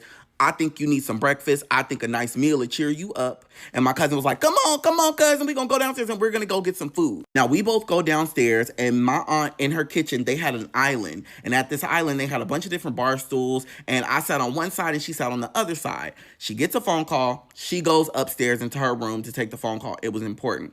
Now, a couple of minutes go by, maybe like 5-10 minutes go by, and my aunt comes back. And lo and behold, she comes back with my Uncle Lonzo. Now, I'm eating my food. I look up, I see my aunt, and my Uncle Lonzo walks in the kitchen behind her. And immediately you can see the pissed off look on his face. He's mad as fuck. My aunt turns around and tells him to go upstairs to the second floor. And he says, fuck that. You gonna say I put my hands on you like that? I'm gonna show you how I could put my hands on you. He comes around the counter. As I'm getting up, because I'm in a bar stool, I'm trying to get up because I'm like, oh, I guess we're about to fight now. Because what else did you coming over here for? I can't even react before he grabs the chair. He snatches the chair down. He punches me twice in my face. My Uncle Mike comes and he grabs him and he picks him up because my Uncle Lonzo is not that big. He picks him up and he holds him and he pushes him out. And he's pushing him out the front door. Crying. I'm on the floor. I'm holding my face because he punched me twice in my face. And I'm crying and I'm trying to get myself together because I'm just like, why am I here right now? What did I do? Moment, I immediately regret leaving home. I immediately regret trying to look and search for my family. I immediately regret everything that led up to this point because I felt like it was my fault. It was my fault. I should have never left home. I should have listened to my mother. I should have been strong enough to be like, you know what? I don't need y'all right now. I need to wait, like my mama said. Felt like this was punishment for me not listening to my mother because she told me specifically, do not talk to those people until they talk to me. And I went against her word, and I shouldn't have. My aunt runs from out of her room. My cousin runs from out of their room. Everybody's crying. They're like, what happened? And I'm like, he punched me in my face. He tried to fight me. He snatched me out of the chair. Everybody's hysterical because they're like, what the fuck is going on? Why is he doing that to you? He's never coming back here. I never want any parts. I never want anything to do with him. Uncle Mike got in his car and he took Uncle Lonzo wherever the fuck he took him. I don't know where he's at. And mind you, I'm older now, so I don't even know if he's still alive. Have much to say for the rest of the day. I didn't say anything. My eye hurt, my chin hurt because he hit me twice. And again, I want to preface this. I'm 16. He is older than my Aunt BB, and my Aunt BB died in her late 60s. I want to make that very clear. At the time, he had to be in his late 40s. I'm a minor. I'm just a fucking minor. And it's so sick because I didn't know him. I don't know him. To this day, I don't know nothing about him besides that was my Uncle Lonzo. Next couple of days go by very, very long because I'm planning to leave. I had texted my friend and I told her, hey, I need to get home. And she said, okay, I'm going to give you money so that you can get home. Take Amtrak. I said, absolutely. So I packed my things in the middle of the night. I left. I got on Amtrak. And I took my ass from Stockton all the way down to Fairfield. My friend picked me up from BART, and from that day on, I never spoke about the situation. No one even knows that this happened besides the people that were there. From this moment on, I went and I made amends with my ex and I went to go live with him. I felt bad for what I put myself through, but I also felt bad for putting my mother through that because she was right. My mother was right the whole time. And it's not that she was right in the sense that my family is a horrible place and horrible people. I wasn't ready for that. I wasn't ready to be there. I'm 6 fucking teen. I don't know nothing about nothing. I've been with one person my entire life and we didn't even have sex yet. All I did with my ex was kiss. We didn't, what? I knew really nothing of that life because I was sheltered. You got to remember at this point, I knew nothing of nothing. I told myself that I wanted to graduate early, right? I said, I'm going to put my money where my mouth is and I'm going to get out before I'm 18. I also attempted to try to repair me and my mom's relationship, but it was very, very hard considering the fact that I am gay and my mom came from a time period where that's not normal to be out and to wear bright colors and to be different and to be vibrant and to be gay in the open. So she was sick. So she was battling chronic illness. And a lot of my family on my adopted side, they were trying to understand how to deal with my mom because, again, she was a very closed person. My mom would hate me telling this story and talking about this. If I would, baby, she would try to sue me. Yeah, I was like, you know what? I'm just going to go talk to my mother. So I ended up just going to my mom's house and I just showed up. And she was like, I love you and I miss you. Oh, my God. Why are you here? What you doing? Let me put my wig on. Me and my mom talked for about an hour and a half, and we really just hashed a lot of things. We didn't get down to the actual nitty gritty. Again, I'm 17 at this point. We didn't get down to the nitty gritty of the conversations, but I told her, like, I'm sorry for leaving you when you needed me the most. I'm sorry for not being there when I probably missed so many appointments. God knows how many days. I don't know how many days I have left with you. Now, my mom was not an apologetic type, so she did say, you know, I could have had a conversation with you about things and you're trying to figure out life and there's no rule book to being a parent. And I said, absolutely. Now, June comes around and I graduate early. And now when my graduation came around, again, it was in June and I was graduating a year early. I invited all of my biological family and everybody from my adoptive family. And it was a sad time because only specific people showed up and everybody got the invitation. Again, I get it. We're not all close at this point. It's been about a year and a half since I spoke to anybody in my biological family because, again, I was 16 and the shit that I had to go through, I was like, I don't want to speak to them. I don't want to talk to them. I don't even really want to be around them. The fucked up part is when I sent my invites for my graduation, because I knew I was graduating early. I was graduating literally a year and a half early.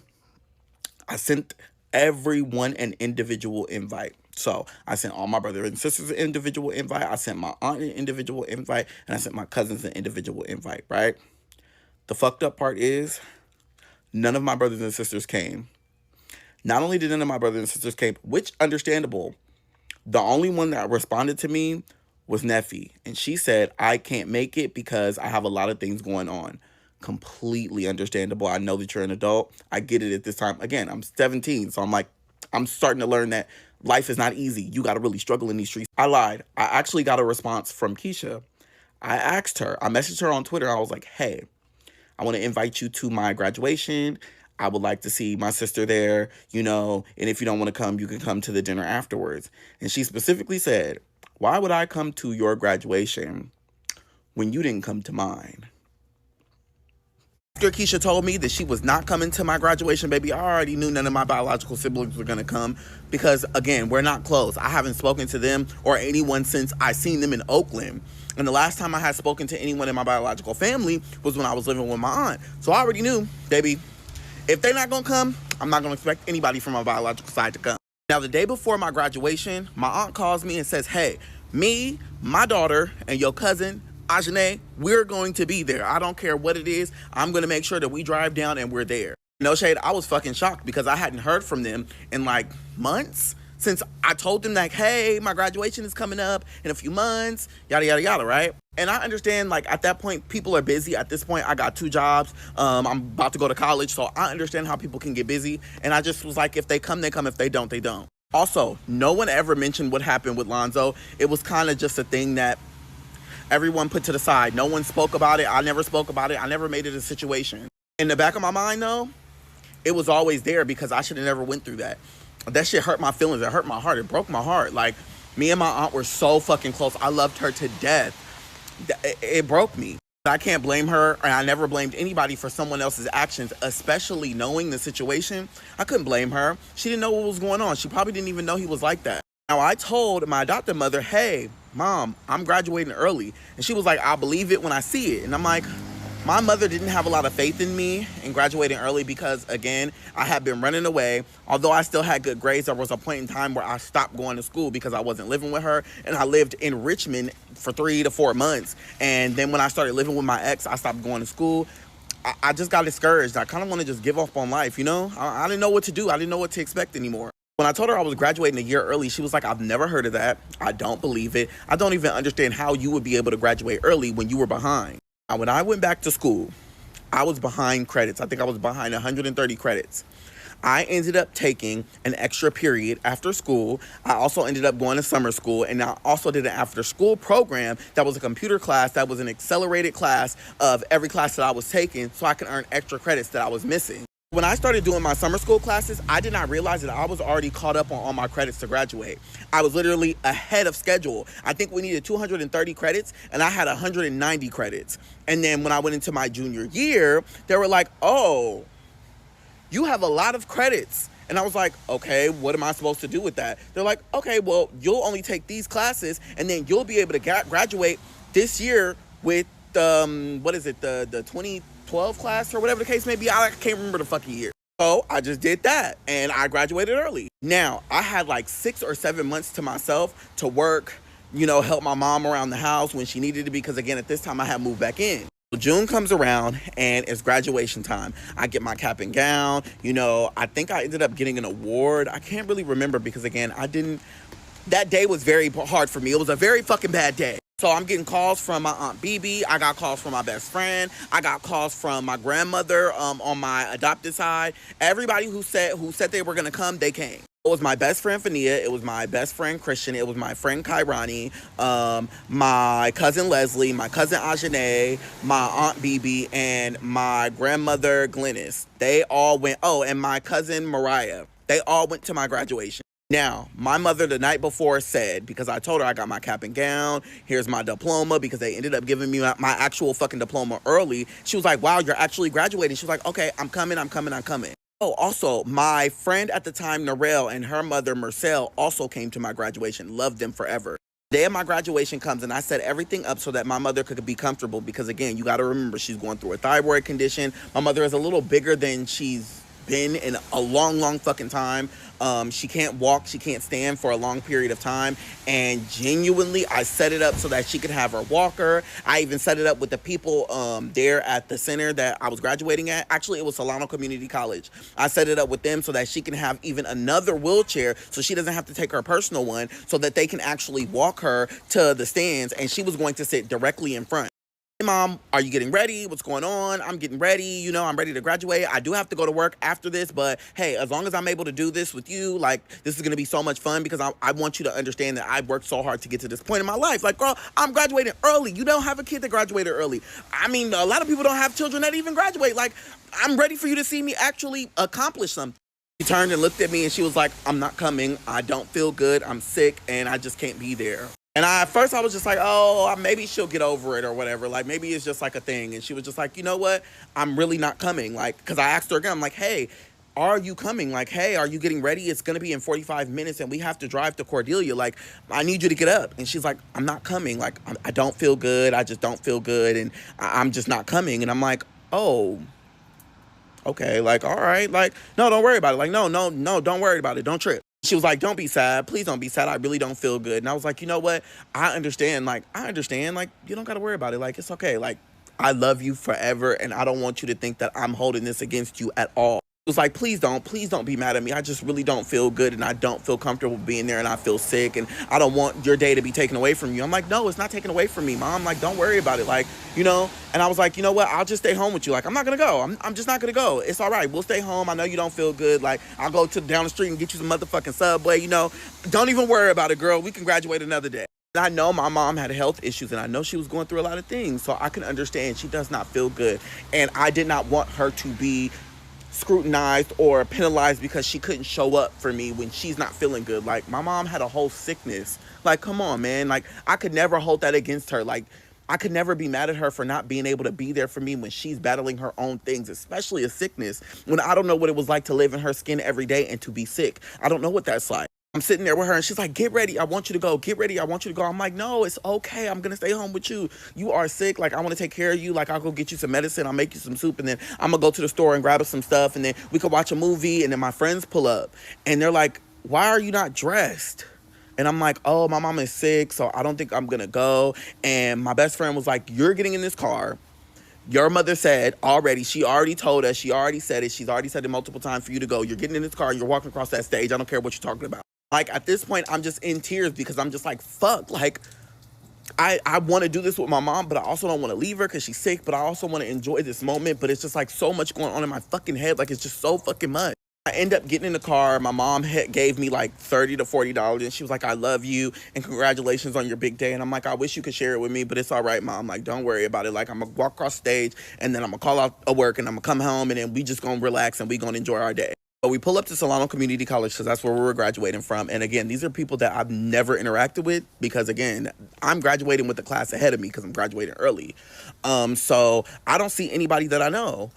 It was just my friends, and they told me to run in because I was already late. I think I was like 10 minutes late. So I run in, and then I see somebody, and they're like, hey, are you here for the graduation? I'm like, yes, I'm here. Can you show me where we're supposed to sit? Because I don't know where I'm going, and I don't know how to do this. I didn't even go to the first one because I had to go to work when we were supposed to practice walking across the stage. I don't know where the fuck I'm supposed to go. So I told them my information. I gave them my papers. They said, this is where you going. So literally, as they're like playing the music for people to walk across the stage, luckily my last name starts with the R, so I didn't have a problem, or they hadn't called my name yet. So I didn't have a problem with walking across the stage. I sat in my seat that I was supposed to be in. A bunch of strangers, all of them looking at me like, who the fuck is this? So when we get to the part where they're calling my name, everybody else that they called, there's so many people clapping for them, cheering for them, clapping for them. And I'm just like, I hope like my people are here and they can clap and cheer for me because, again, my mom's not here and I want them to be loud because I worked so hard for this, right? And I think it was just me I couldn't hear because they were in the stands, but when they called my name, it was dead silent. I was fucking embarrassed. Like, it was so fucking silent, but bitch, I was like, fuck that shit. If y'all gonna be silent and y'all can't hear how great or how amazing that and how hard it was for me to get to this point, I'ma scream. So when they said, you're gonna walk or come to the front or whatever fuck, I was like, what? I was cussing and everything. And oh, that was another thing. I left my sash. So I left all of my sashes at home, right? And I was like, fuck, because we were rushing and I was crying and I couldn't go back and go get them. So I ended up taking my friend's purple fucking scarf and putting it around my neck as if it was a sash. So I'm walking across, I grab my diploma and I'm like, whoa, screaming for myself. And then everybody else started getting loud. There was a photographer in front of us and he was like, can I take your picture? I'm like, oh, yeah. He was like, okay, well, I already did. He was like, can I get your name? I was like, oh, yeah. I was like, why do you want my name? He was like, oh, it's just because I wanted to know, what school and whatever the fucking case. I really can't remember what he said, but I was so hyped up in that moment. I was like, fuck it, I don't give a damn. Here, have all my information. Little did I know he asked my motherfucking name because he put me in the fucking newspaper. After I walk off the stage for my graduation, I end up going to the stands because that's where everybody went after the graduation. And I seen my fucking twin, my best friend, Vanita, holding the sign up. They're talking about something. Congratulations, bitch. And I'm like, I don't think that's responsible or respectful, but it's all right. I'm going to let it slide this time. I also seen my Aunt BB. I also seen my cousin Leslie, my cousin Ajane, my grandmother, Glennis, who, that's another story for another fucking day. Like, there's so many different things. It's so complicated. And I seen my best friend Christian. I seen my friend Kairati, and I also seen my friend Narelle and her mom, Marcel. And everybody, I was just kind of shocked because I didn't hear them, but like maybe because it wasn't so many people, and like some people came with like 10, 15, 20 people. I'm appreciative for anybody that came, and I cried. I just started crying because it was just like, to be loved and appreciated after everything I had to fucking go through to just get there in the first place, it was not fucking easy. Well, bitch, I called the fuck out of work because first of all, I was already emotional as fuck and I'm not going to motherfucking work. I worked at Chipotle. Bitch, I'm not going to motherfucking work. I love you, bitch, but I'm calling out. So we ended up going to Hometown Buffet. If you know, you know. Hometown Buffet does not exist anymore. So if you know, you know. It's a Hometown Buffet. We go and we have our fucking food or whatever the case may be. And everybody's asking me where my mother is. I'm like, oh my gosh, she's sick. She's at home. She could not make it. It's all right. I love her to death. All right. If she could have been here, she would have been here. This is the first actual interaction of my adopted family and my biological family because, again, Glennis is from my my adoptive family. And like, I try to keep them separate, you know. Oh, and my cousin, my auntie Mariah from my adopted side was there too. I try to keep everything separate because I don't What my mother said still rang in my head, and I'm still 17 at this time. I graduated early though. I did not tell them that that was my biological side of my family that was there with me. No one asked, so I didn't say it because, first of all, I just felt like I wanted to give respect to my mother, but I also felt like if I didn't necessarily have to say it at the time, I didn't want it to be a thing. It wasn't a conversation that I wanted to come up on my graduation fucking day. Like, thank you for being here and supporting me as a person, first of all. Because, bitch, you didn't have to show up. Second of all, if it came up in conversation, then I would answer you. But other than that, bitch, I'm not saying nothing. After we eat, I ended up going the fuck home, right? Cool. I get home and my mom is like, hey, how was it? Was it good? And I wasn't mad at my mom at the time. I was more disappointed that, like, I felt like I should have stayed home, and I felt like I let her down in a way because I felt like me graduating was not bigger than her sickness and her illness, and I felt like I was selfish. And I put a lot of stress on myself, and I felt so bad. I didn't even want to talk about my graduation because I'm like, it's not important, Mom. How you feeling? What do you want? What do you need? Like, yeah, girl, what can I get you tonight to make you feel better? And like, she started crying because she was like, no, I want you to tell me how your graduation is. And I'm like, you don't gotta, like, it's not that serious. Like, it's all right. It's all right, baby. We'll have more time for us to spend together. It's just a fucking graduation. And we ate, we watched movies, and we went the fuck to sleep. The next morning, my mother's phone was blowing the fuck up. At this point, I still don't have a phone because, baby, the economy, and I ain't got no money. And even though I'm making money, I'm trying to help my mom pay rent. That's another story for another day. So when I woke up, my mom was already up, and she was like, Vania called me. She said, you're in the newspaper. She said, you're in the newspaper. I said, I'm in the fucking newspaper. Now, mind you, at this time, being in the newspaper was not a big thing. But again, around graduation, like, why the fuck would I be in a fucking newspaper article? Like, what is going on? I'm like, what did I do? They were like, oh, it's for graduation. Me, I put my shoes on, I motherfucking put my jacket on, and there was a drop box where they put newspapers in right down the street around the corner from the fucking apartment building. So I'm running, I'm putting it, whoo, whoo, whoo, whoo, whoo. You know what I'm saying? I get to the box full of newspapers. Mind you, in Fairfield, it's very unstrict. You put a quarter in, because technically I think it was 25 cents for the newspaper, pop open, and you can get the fucking, whatever the newspaper was at the time. I stole all them bitches, I'm not gonna lie to you. Then I went to the one up the street, I stole all the bitches too. You see me walking down the street with all the newspapers like... And technically my face is on the motherfucking front cover, so I don't give a fuck, bitch. I'm stealing all of them. Literally, my face was on the front cover of the newspaper, and it says, celebrating the graduates of whatever the fuck and whoever the fuck. So I walk them home, and I give it to my mom. I'm like, look, Mom, I'm on the front cover of the newspaper, and it's celebrating graduation. You get to actually see me graduate. Like, you see my picture on the front. And she started crying. She was like, wow, I wish I was there. And like, I just broke down in tears because it was like the first time it was the first time in a long time I have felt appreciated, you know, and that I felt like I mattered, you know, like you actually mean something to someone in this world. Like, it's not just like you deserve a place here, you know, like I actually have a physical form and you recognize me as a human being. And I worked so hard to be here and to get to this point to where I graduated early and I have a job and I'm ready to move. I'm ready to be an adult. I'm ready to enjoy life. I'm ready to have fun. I'm ready to enjoy the friends that I made, the connections that I made. And like, you know, regardless of where I am in life, I wanted to be able to show you that I can make it. Now, after I graduate, I try to mend the relationship between me and my adoptive mother because, again, I was going through two separate issues. The first one was the fact that I was gay, and that really changed our dynamic as I got older because she started to understand that it's not who I date and it's not my sexuality. I'm your son regardless. The second thing was the fact that I constantly tried to pursue my biological family. And the reason why that hurt her the most in the sense of me not really telling her things is because she tried to protect me from the things that I could not see. She tried to protect me from the things that did not make sense to me as a child. There's no rule book, there's no guidebook, and there is no catalog that tells you exactly how to deal with any one said child. So I can understand why my mother had a problem communicating specific ideas and specific thoughts that she had around me trying to see my biological parents. And I know that she thought in her brain that one day I would have to talk and speak with them regardless because of who they are and where, you know, they come from. But at the same time, I feel like she didn't know what words to use and when to use them and how to say them. And I could never hate, dislike, or have any disdain towards her because of that. She didn't know how it would be. She didn't know how it would turn out. She didn't know I was going to be gay. She didn't know my mother would be Frankie and that my sister would be Keyshia Cole.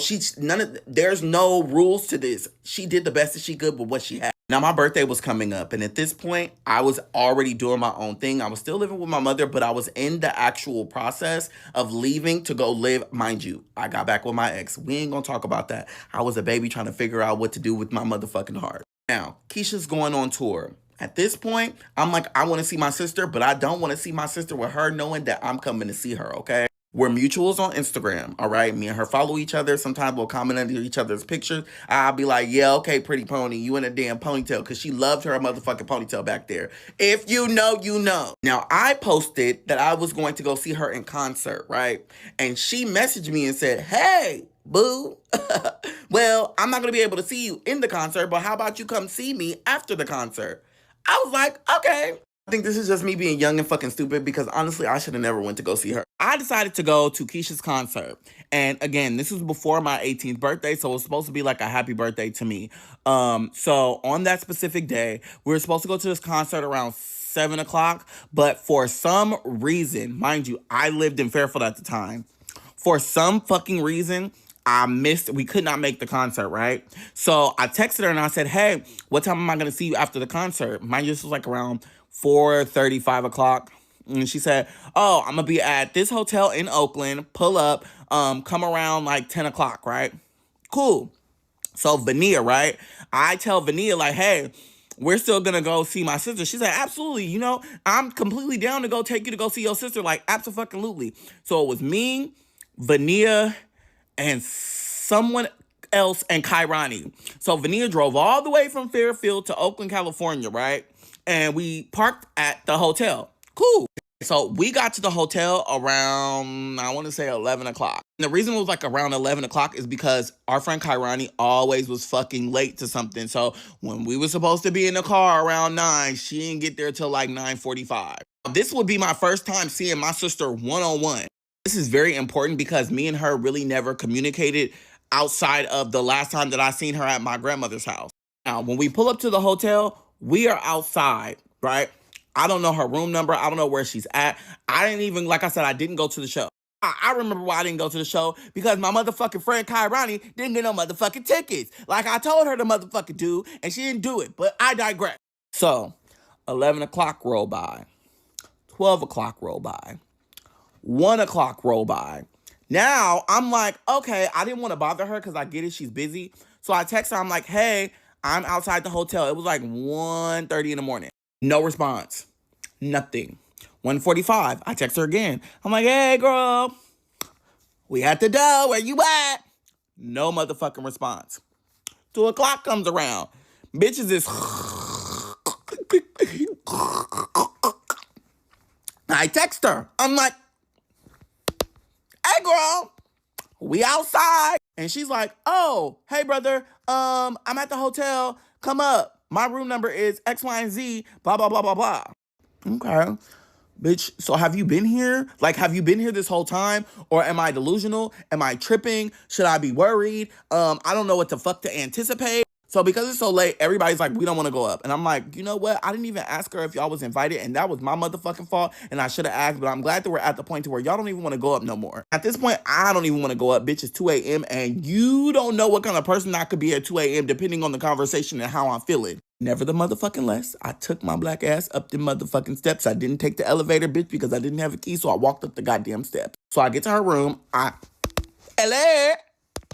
Open up. So she opened the door real nonchalantly. She's like, what's up, brother? Hey, how you doing? You know? I'm on. Hey, what's up, sister? How you doing? You know, it's very, very cool, very, very chill. Mind you, there's 2 other girls in the room. I don't know them, right? So she like, what was you doing? Where was you at? And I'm like, girl, what do you mean? What was I doing? Where was I at? I've been in the fucking parking lot since the motherfucking 11. What are you talking about? It's 2 a.m. Like, where you going? What you finna do? Girl, I'm going the fuck home. What do you mean? What am I going and where am I going and what the fuck I'm doing? Nigga, I came here to see you. Hello? And mind you, it was never on no like, oh my God, my sister's a motherfucking celebrity. No, I get that singing is her fucking job, but I don't get to see her all the fucking time. And all of my other fucking siblings don't answer the goddamn motherfucking phone. Nevy's in Atlanta. At this point, Tifa, ain't nobody know where the fuck she was at. And Elite, don't talk to nobody. Sam and Robert, no communication. No one communicates. Just so happened that me and her have been in communication. We have been talking. So cool. Like, absolutely. I want to come see my siblings. I never want to see somebody because they're a fucking celebrity. Bitch, you're my sister, so I want to see you. We chilling, they chilling, and I'm just telling her, like, hey, how you been? How was everything? You know, how you been? Good, yada, yada. Mind you, it's only been about 5 minutes since I've been in that motherfucker. So she like, yeah, I've been good, and, you know, I'm glad that you've been doing good, and I'm glad that, you know, you're here, but, you know, I'm tired and I'm finna go to sleep. Nigga, you could have said that shit 2.5 hours ago and I would have been at home sleep rubbing my feet together watching motherfucking Jumanji. But you got my motherfucking goofy ass out here in the motherfucking streets of goddamn Oakland, sitting in the goddamn parking lot for 4.5 motherfucking hours until 2 a.m. just for me to get up here for you to tell me that you motherfucking tired, bitch. I'm 17 years old with 2 motherfucking jobs going to college. I'm tired. Disrespect of it all is like, oh, well, what you finna do? Like, what you about to get into? Like, I'm impeding her fucking time. Girl. Mind you, I'm cool. Like, I'm like, okay, I understand. Like, it's all right. It's whatever. I love you. I'm going to see you later, girl. See you later. Give me kisses, hugs, smooches. And I left. As I'm walking out, I was so fucking mad. I just started crying because I could not show that emotion. Because why would you, if you knew that you were tired, right? Understandably so, bitch. You just did a show. Congrats to you, baby. I understand, baby, that work life. I understand. If you were tired, you could have just texted me and said, hey, we can meet up another time. I'm tired. Okay, girl. Okay, girl. Like, girl, I completely understand you. I work 2 jobs at this point and I go to college, baby. I completely understand you. I like to kind of dismiss the fact that, like, I came my way to come see you as your brother, and you had me sitting outside for 4 hours. It made me not want to speak to her ever the fuck again because you wasted my time for no goddamn reason. Gas, we still got to drive back to Fairfield. That's a whole motherfucking probably 45 minutes to get home, and we still got to drop my friend off. I got to get dropped off, and my friend still got to drive home, and she lived 10 minutes away from me. Girl, we're not getting home till the sun get up. And at that moment, once again, I regretted everything I had did from day one to try to reconnect with my family because it was like another fucking letdown. Because why is it that every time I interact with you, it's never on positive things? It can never be just an easy, simple, communicative situation to where we both can understand each other, even if we don't see eye to eye. Even if we both have different takes and different points of views, we can come in the middle of it and say, you know what? You like red, I like blue. It's okay. I don't want to do you. Perfectly fine. Let down once again because, again, I let my graduation slide and the comments slide. You know what I'm saying? You could have just said, hey, I'm not going to be able to make it. Cool. But for you to say, oh, well, you know, you didn't come to mine, so why would I come to yours? Cool, whatever. I let that shit go. But the fact that you played in my face just for me to see you for a couple of minutes like I'm a fan and not your sibling, baby, that's insanity that I can't motherfucking create, nor can I motherfucking fix. That simple moment alone was the fucking icing on the cake that made me resent my biological family because there had been so many fucking situations where I was put in for no fucking reason when all I wanted was a fucking family. I'm 17 years old at this point. Now I'm 18. Because I'm turning 18 at this point, and I want nothing to do with y'all. It also made me frustrated with myself because I strained my relationship with my adopted mother to try to connect with people that not only did not value my time, my presence, you know what I'm saying? There was only so much I could do. I'm a fucking minor. I could not be around. I could not just get on a fucking plane and go to Kansas to figure this out. I don't have money. I don't have a job. I'm in school. I have another parent. There's certain things certain hoops that you got to jump through to even get me. I got tired of being let down. I got tired of having to be the voice of reason. I got tired of being the adult in the room when I was 16 years old. I did not know this life. I didn't understand what I was getting myself into. And all I wanted was somebody that looked like me, sound like me, and talked like me to love me. And unfortunately, I didn't get that. Once I left that night, I made a pact with myself that I would never, ever, ever chase or speak or be around my biological family again because, again, I got tired of being let down. I ain't fucking listen. I ain't fucking listen to myself. You want to know why? Because at the end of the day, God had a journey for me that I didn't have and paint out for my motherfucking self. And he was saying, you gonna walk down that street, motherfucker. I turned 18. My birthday landed on Super Bowl Sunday. So everybody forgot about my fucking, which is not funny. When I turned 18, I left. I left. And I left and I did not turn back. I left my mother. I knew she was sick and I knew she was going through things. I turned my phone off. I stopped contacting everybody and I was gone. I left for a year because I was stressed. I was tired of the life that I had to go through. I was tired of being responsible for everything. I was tired of having to be the adult in the room. I got tired. I was tired of having to show up. I was tired of having to be the voice that had to speak for everybody when they couldn't speak for themselves. I disappeared. Up to this point, I want you to understand the things that have happened that have led up for me being 13 to 18, having to find out that I was adopted. It was a closed adoption, and then I was searching for my family. The reason why I want to go through this recap is just because you turn 18, even when you're in the system, even when you're adopted, even when it's a closed adoption, it does not matter. Those life situations that you have to go forward with, not knowing who your parents are, or if you know who your parents are, everything that I went through affected me in my adulthood.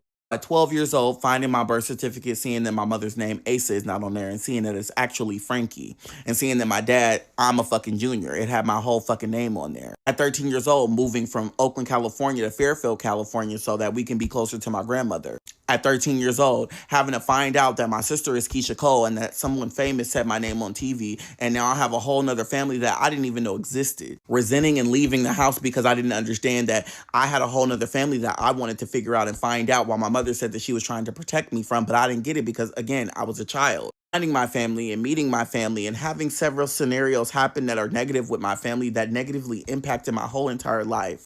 Running away and then finding out that my mother gets sick, realizing that we're about to lose the house and having to move a 4-bedroom house into a 1-bedroom apartment. Still trying to reconnect with my biological family, even though I've been let down multiple times, and still trying to repair the damage that I've done with my adopted mother, in me trying to figure out who my biological family is, and even me trying to find myself as a fucking gay fucking child and understand that my mother doesn't have a fucking guidebook, and trying to learn and teach and be the actual mother that she's been her whole entire life to me. Finally realizing that I don't need any one person or any one situation to make me feel loved when I have the people around me that's been with me since day one, and I built my family from the ground up, and those are the people that I need to cherish and love until the end of time. So many pieces to this puzzle that when you're adopted that you're still trying to put together. Even me right now in this moment in time that I still try to put together, because I can't answer questions from people that have the answers for themselves that they have to give to me. And there's so many holes in the story that I got to fill that still haven't been answered. But again, it's a process. I'm going to get up at 5 a.m. and we are going to talk about the life after the closed adoption, baby. And I don't want to go into another fucking day. I want to get this off my chest now so that I can move on, so that we all understand and we all know, baby, because I'm after I get off this motherfucking phone from recording, I'm finna cry because my emotions are high. I'm going to be talking about my mother's deaths. I'm going to be talking about why I didn't go to my mom's funeral. I'm going to be talking about my dad passing on my birthday. I'm going to be talking about Keyshia, Neffy, the family drama. I'm going to be talking about how it affected my work life, my regular life, my day-to-day life. I'm going to be talking about my fucking having to find and figure out how I could get my goddamn actual birth certificate, because that was a goddamn process. I'm going to be talking about how I had to go to the goddamn mental institution for fucking a week straight because I could not mentally deal with this shit anymore. I'm going to be talking about every fucking thing so that we can get back to fucking kicking Donald Trump's motherfucking ass.